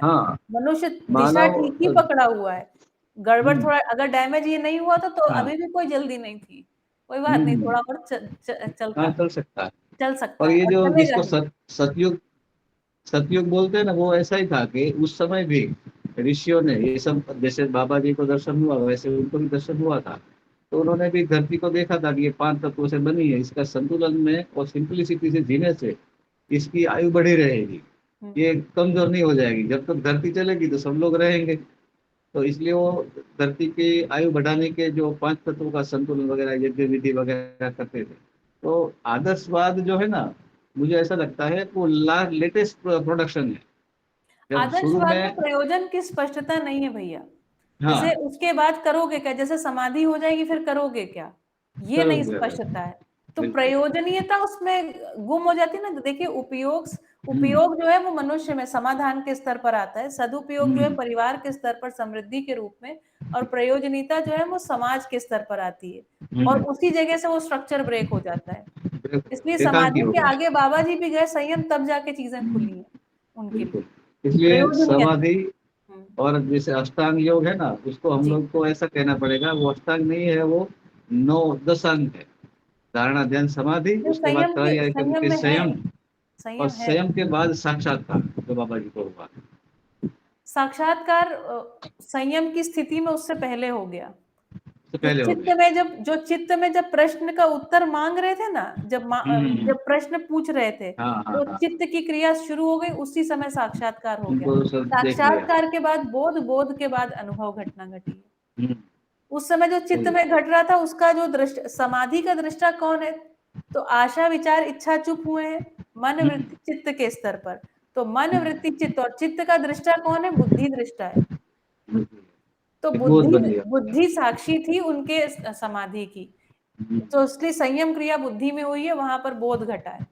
और बोध के बाद अनुभव, 2 साल जो संयम किया ना, जो 2 साल का समय लगाया संयम काल, जिसको बाबा जी कह रहे हैं, जिसमें सब कुछ देखा, उसके क्रम में अनुभव घटा है उनको, ऐसा।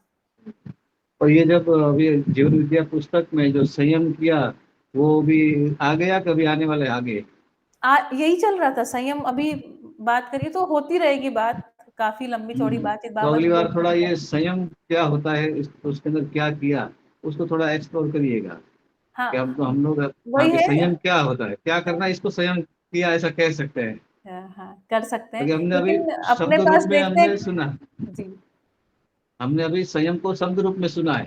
तो बाबा जी ने धारणा ध्यान एकम करके संयम किया ऐसा सुना है, लेकिन संयम किया यानी क्या किया वो अभी मेरे समझ में नहीं है।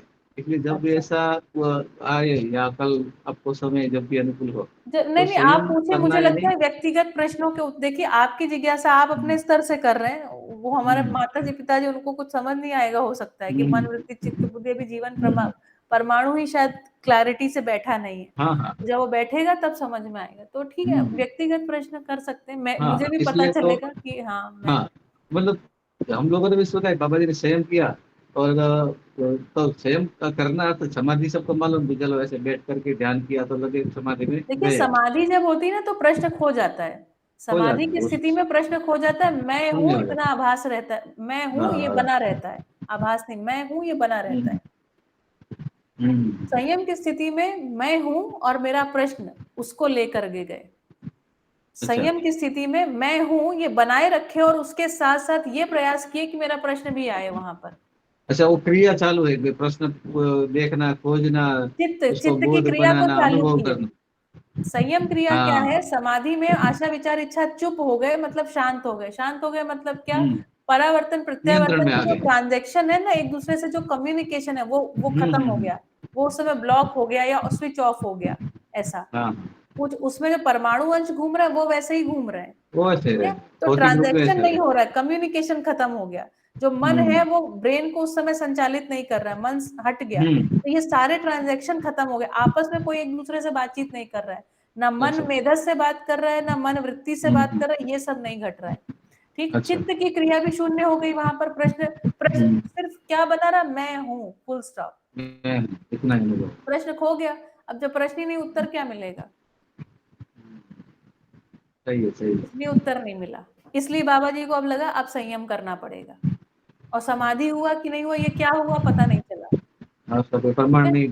फिर उन्होंने जो क्रिया किया, वो क्रिया यही संयम क्रिया क्या है, तो मन वृत्ति चित्त, फिर वो वापस उसी स्थिति में गया। समाधि में तो बार बार जा रहे थे वो, फिर समाधि पहुंचे, समाधि पर पहुंच के समाधि में दृष्टा कौन है? तो बुद्धि दृष्टा है। चित्त वृत्ति मन है ना, चित्त वृत्ति मन तीनों का दृष्टा कौन है? बुद्धि दृष्टा है। तो बुद्धि दृष्टा है, बुद्धि के स्तर पर वो अब पहुंचे और वहां से उन्होंने इसको नोइंगली चालू किया, मतलब उस स्थिति में इस क्वेश्चन को एक्टिवली पूछा।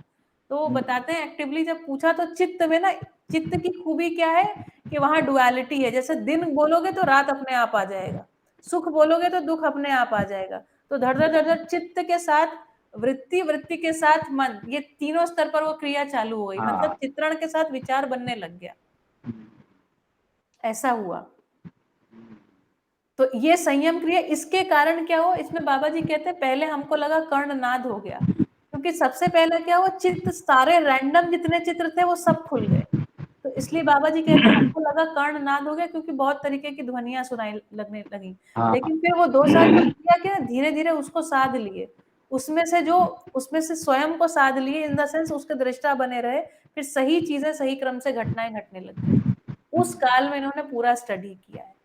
ये है संयम क्रिया।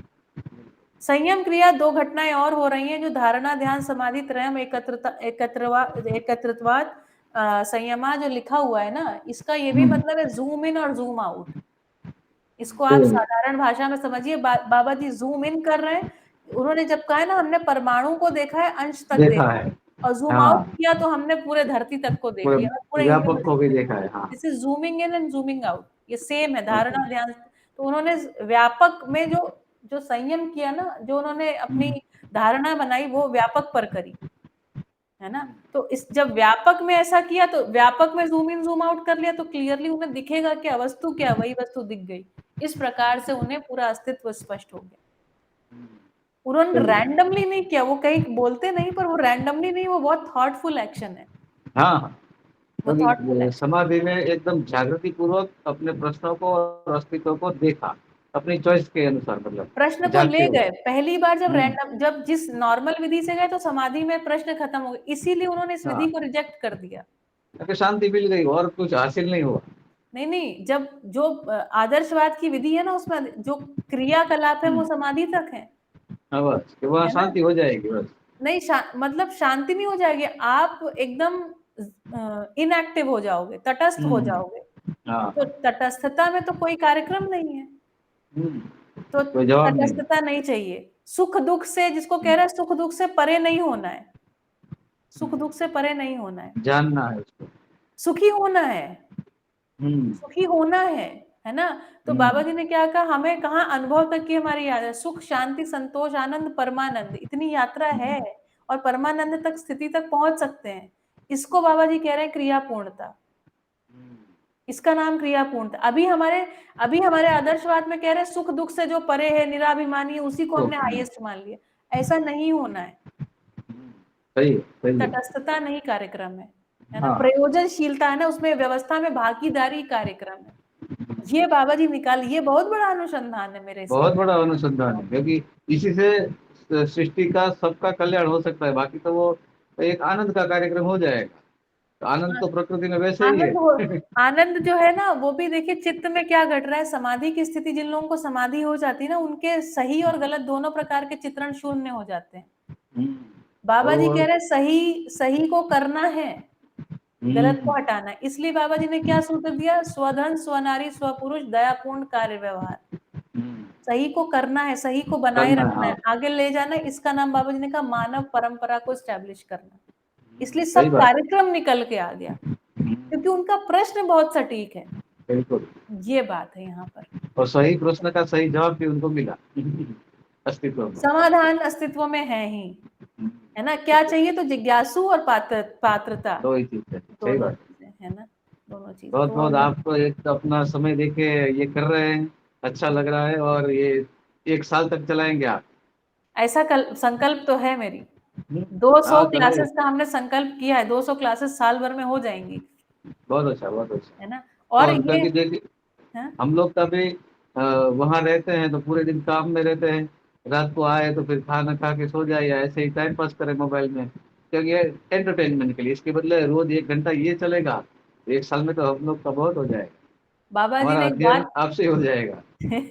बाबा जी एक बात बोले, देखो एक वीडियो में बोलते हैं, बेटा मन को मनाना पड़ता है ना। हाँ सही बात। मन को, ये जो विधि है अध्ययन विधि, इसमें जानबूझ करके करना पड़ता है, जानबूझ करके सही करने का कार्यक्रम है ये, लगन लगानी पड़ती है। जाने अनजाने गलत हो रहा है, ये नहीं। जस्टिफिकेशन का कार्यक्रम नहीं है जीवन विद्या, जस्टिस का कार्यक्रम है जीवन विद्या, अपने साथ सही करने के लिए तत्पर होना। सही बात है ना। 100% सही बात ये है। हाँ, तो ये मुझे वरना लगा बहाने ये, बना लेंगे तो कोई उसका इलाज नहीं है। हाँ, हमारे माता पिता इतनी दूर बैठे, हमने सोचा बस इसी बहाने शुरुआत करते हैं, और बहुत इसमें अच्छा। कोई ना नकुर नहीं, देरी की आवश्यकता नहीं, ज्यादा बहुत से ज्यादा क्या होगा, नहीं कर पाएंगे, कुछ तो कर पाएंगे, हाँ हाँ। है ना, कुछ तो कर बरसात ही बरस पाएंगे। रही है बाहर, जो बाहर बरसात बरस रही है, बाहर निकला, भले छाता लेके निकला, लेकिन 2 बूंद तो उसको छुएगी छुएगी किसी को भी। बिल्कुल, है ना, है ना, बहुत अच्छा। किसी को छुए ना छुए, मुझे ये पता है, मैं कम से कम यहाँ बैठ के आपके, देखिए आप प्रश्न पूछते हैं तो मुझे उत्तर देने का मौका मिलता है, हाँ, मेरे लिए वो, रिवाइव होता है सर। हाँ, मेरे लिए जुड़ता है, मैंने एक बार बिल्कुल बोल बिल्कुल दिया ना, तो मेरे लिए वो चीज जुड़ गई, बिल्कुल बिल्कुल। तो और अभी ये जो सबसे मुक्ति ज्यादा बहन फायदा जो उधर मुझे गुरु, है। बिल्कुल, और हाँ, एक मुक्ति बहन जो गुरुकुल बना रही है ना उधर जी, हाँ, ट्रस्ट में, उपमा में, हाँ, तो जो बच्चों के लिए एक जीवन विद्या का क्यूरिकुलम कुछ 1 से 8-9 स्टैंडर्ड तक का बना है, हम्म, तो वो एक पूरा सेट आप मंगवा लीजिए, ऐसा ये आपके पास है, अवेलेबल है, है, तो हाँ, उधर तो वो मतलब, चलाना है। हाँ, अच्छा, जैसे वो गुरुकुल 2 महीने में चालू हो जाएगा, अभी भुज में चालू अच्छा, है, लेकिन उसको वहाँ एज ए कोर्स में इंक्लूड करा देना है, क्योंकि ये सब होगा, लेकिन ये जो अंदर नहीं जाएगा जीवन विद्या दर्शन, तो कुछ न कुछ तो कमी रह जाएगी। कमी ही रह जाएगी, कुछ भी अच्छा नहीं हो पाएगा, ये फुल स्टॉप है। क्योंकि अभी तक तो किसी विधि से कुछ निकला नहीं है ना, और निकले इसकी कोई संभावना भी नहीं है, और कोई संभावना नहीं, बिल्कुल। मुक्ति बहन, मैं तो कहूंगी वो उन्हें स्वयं अध्ययन करना चाहिए, हाँ अन्यथा कोई और करा दे इस विधि से तो ये होता नहीं है ना, लीडर जो है उसको बिल्कुल। खुद ही करना पड़ेगा, इस नहीं तो बार फिर, हाँ, एक मीटिंग हमारी कोर टीम हुई थी, मीटिंग सभी जो हेड लोग हैं और मनोज भाई के साथ कल हुई थी, जी, तो उनने यही डिसाइड किया कि अभी जो नए लोग भी जुड़े हैं, तो एक दिन अभी 4-5 दिन का आपका समय लेकर के 5 दिन की पूरी जीवन विद्या शिविर चलानी है। आपको प्रबोधक के रूप में आना है और जीवन विद्या शिविर चलानी है, देखते और हैं, उसी में से बिल्कुल जो अपने की पर्सन है उनको अध्ययन में भी जोड़ना ही है, जोड़ना ताकि ही है। शैलेंद्र भैया, आप ये बात बोल दीजिए कि कंपलसरी कर दीजिए, अगर कंपलसरी नहीं है कंपल्सरी तब है, तक ये होगा नहीं। हाँ, तब तक नहीं होगा। हमारे जैसे लोग समझ रहे हैं, लेकिन तो भी जैसे आपने बताया कि इच्छा है, तो भी उसमें मन को मना करके जबरदस्ती डालना चाहिए, वहां तक अभी नहीं सेचुरेट हो पाए, करना तो ये पड़ेगा, सही मतलब बात है। मैं हर रोज सुबह उठ के आज भी अपने मन को मना करके ही काम करती हूँ। हमारे पिताजी शायद कुछ बिल्कुल कहना बिल्कुल। चाहते थे, मम्मी आप कुछ कहना चाहते थे, आपने हैंड रेज किया था, पापा कुछ कहना और चाहते थे, चले गए मुझे लगता है, नहीं, शायद उनको भोजन का, हाँ मम्मी बताइए, हाँ, पापा बोल। हाँ, वीडियो ऑन कर अब लीजिए, जी, हाँ, बताइए पिताजी। हमारा ये कहना है बेटा हाँ जी, कि हमें जो दिखाई दे रहा है, हम्म, मतलब ज्ञान नेत्र के द्वारा, हम्म, कि ये जो बाबा जी का फाउंडेशन है, जो इन्होंने रिसर्च किया है, हम्म, ये मैं समझता हूँ कि सभी गुरुओं के गुरु के आधार पर, मतलब पहला नंबर है बाबा जी का, हम्म, और ये यही मतलब जीवन विद्या ही फाउंडर बनेगा बिल्कुल, सतयुग का। हम लोग उस फाउंडर में मतलब जो है, जो सहयोगी हो रहे हैं या मतलब बातें सुन रहे हैं, ये सभी ये धरती स्वर्ग बनने के बिल्कुल, मतलब जो गायक बनेगी, हम लोगों के आधार पर ही बनेगी, जीवन विद्या से जो हम जुड़े लोग हुए मिस्त्री लोग हैं, हैं। ये जो धरती स्वर्ग बनेगी उसके हम लोग मिस्त्री हैं। नींव हाँ, के नहीं सही है बात, मिस्त्री नहीं है। सही है सही है। हम्म, हाँ, मिस्त्री मान लो, मिस्त्री तो आप हो गई, लेकिन हाँ हम अब सब, भाई आप सब आप भी लोग मिस्त्री निर्माण ही कर हैं। रही हो, हम लोग तो अभी जो है केवल वर्कर के रूप में ही काम कर रहे हैं, पिताजी, लेकिन अस्तित्व में सहयोग एक है। एक क्षण में एक एक सटीक चीज ही है, अभी आज आपको कहानी दिखाई ना, आपने शायद नहीं देखी, उल्का पिंड आया तो धरती 23-23.5 डिग्री झुक गई, उतना ही झुकी कि जितने के लिए जलवायु उस पे स्टैब्लिश हो जाए, 6 ऋतुएं आ जाए। 24 डिग्री नहीं झुकी, 22 डिग्री नहीं झुकी, 23.5 डिग्री ही झुकी। हमें ऐसा लगता है क्योंकि जब मैं कुकमा पहुंची थी, दर्शन मुझे मिला था, तो मुझे नहीं पता था कि एक दिन मैं यहाँ पे बैठ के यही बात बता रही होंगी। आपको भी नहीं पता है, किसी को नहीं पता है ना। तो इसलिए जब तक हम कोई भी चीज को समग्र में नहीं देखते ना, तो जब आप ये बात तब कहिएगा कि आप लेबर थे कि मिस्त्री थे कि इंजीनियर थे, जब कम से कम ये शरीर यात्रा पूरी हो जाए।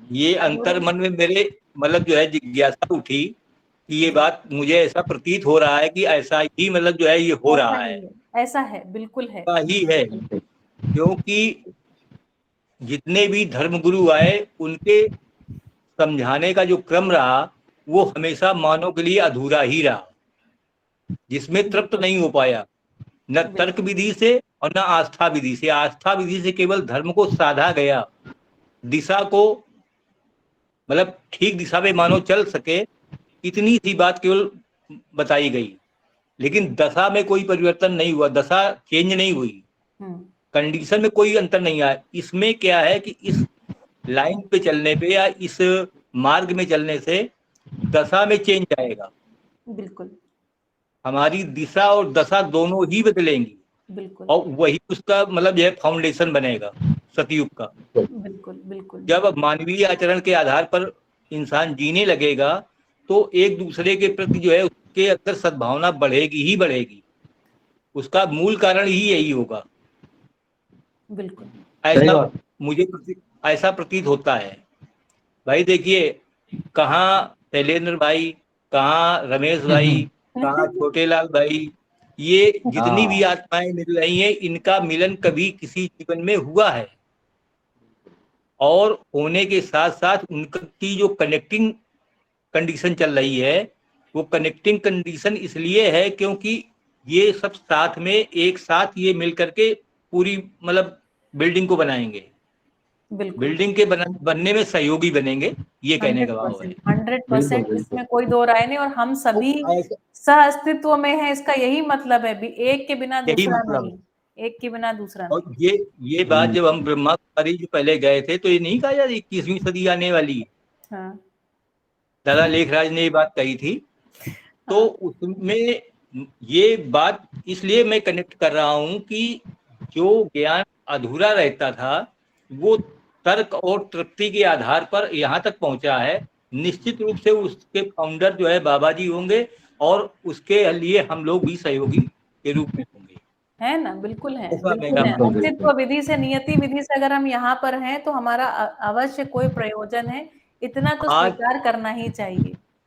आज तक बेटा कभी इस बात को हम नहीं समझ पाए थे कि अस्तित्व में ऐसी व्यवस्था है, और इतने धर्मगुरुओं ने कभी इस तरीके से इस पन्ने को नहीं खोला, इस पेज को नहीं खोला, और ये जान भी नहीं पाए, इसलिए खोला भी नहीं होगा। हाँ, बस वही पिताजी जो जितना खोल पाया। देखिए, एक मुझे लगता है कि बहुत मुझे लगता है कृतज्ञता और विनम्रता दोनों की ये बात है, जो जितना जान पाया पिताजी वो उतना व्यक्त हुआ है, उन्होंने प्रस्तुत किया, और आस्था के आधार पर आदमी जितना मानो।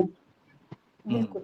मुझे एक बात और ये भी लगती है, बाबा जी के देखिए मन में जो प्रश्न उठे और प्रश्नों के जिस तरीके से विधियों से उनको बड़े सहयोग भी मिले, है ना, सब चीजों का सहयोग मिलके एक चीज उनके अंदर घट गया। बाबा जी को सुनेंगे ना तो वो खुद ही कहते हैं मुझे ये कैसे घट गया, ये बाई चांस की बात है, ये प्राकृतिक विधि से किसी ना किसी को होना था, मुझे हो गया, हम सबको होगा। नेचर भी है, अस्तित्व स्थिर है।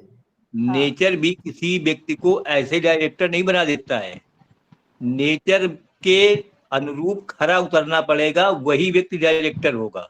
हाँ, तो पिताजी पात्रता का विकास तो होना ही है ना, पात्रता का विकास होना है, पात्रता का विकास होना जरूरी है। और दूसरी बात, हर मानव सुखी होने के लिए इस क्रम में ही चलेगा तो ही सुखी हो पाएगा।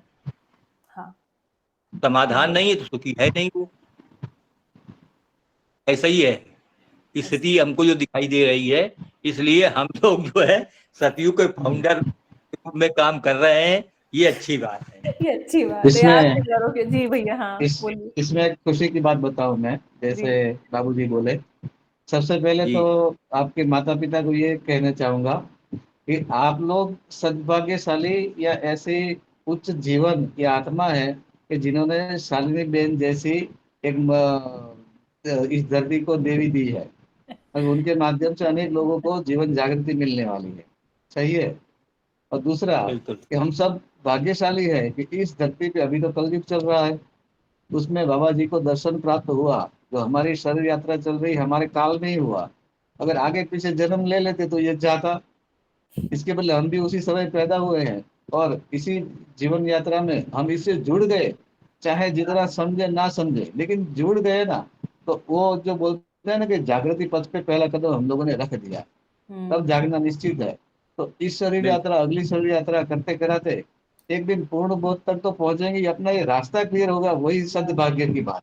यही मिलना मुश्किल है अधिकतर लोगों को। तो शैलेंद्र भाई, मेरा तो ऐसा मानना है कि इस सभा के सभी जितने भी कैंडिडेट हो रहे हैं या आ रहे हैं और अंतिम दौर तक जो आएंगे वो सारे रजिस्टर्ड हैं पहले से।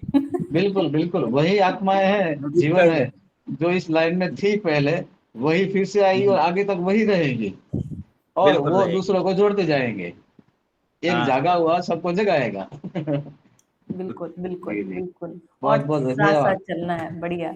धन्यवाद। चलिए सभी को धन्यवाद। शुभ रात्रि। कल मिलते हैं 9 बजे और नई कहानी आपको सुनाएंगे। ठीक है, चलिए बाय। बिल्कुल। Good night mummy, good night पापा, गुड नाइट शरद भाई।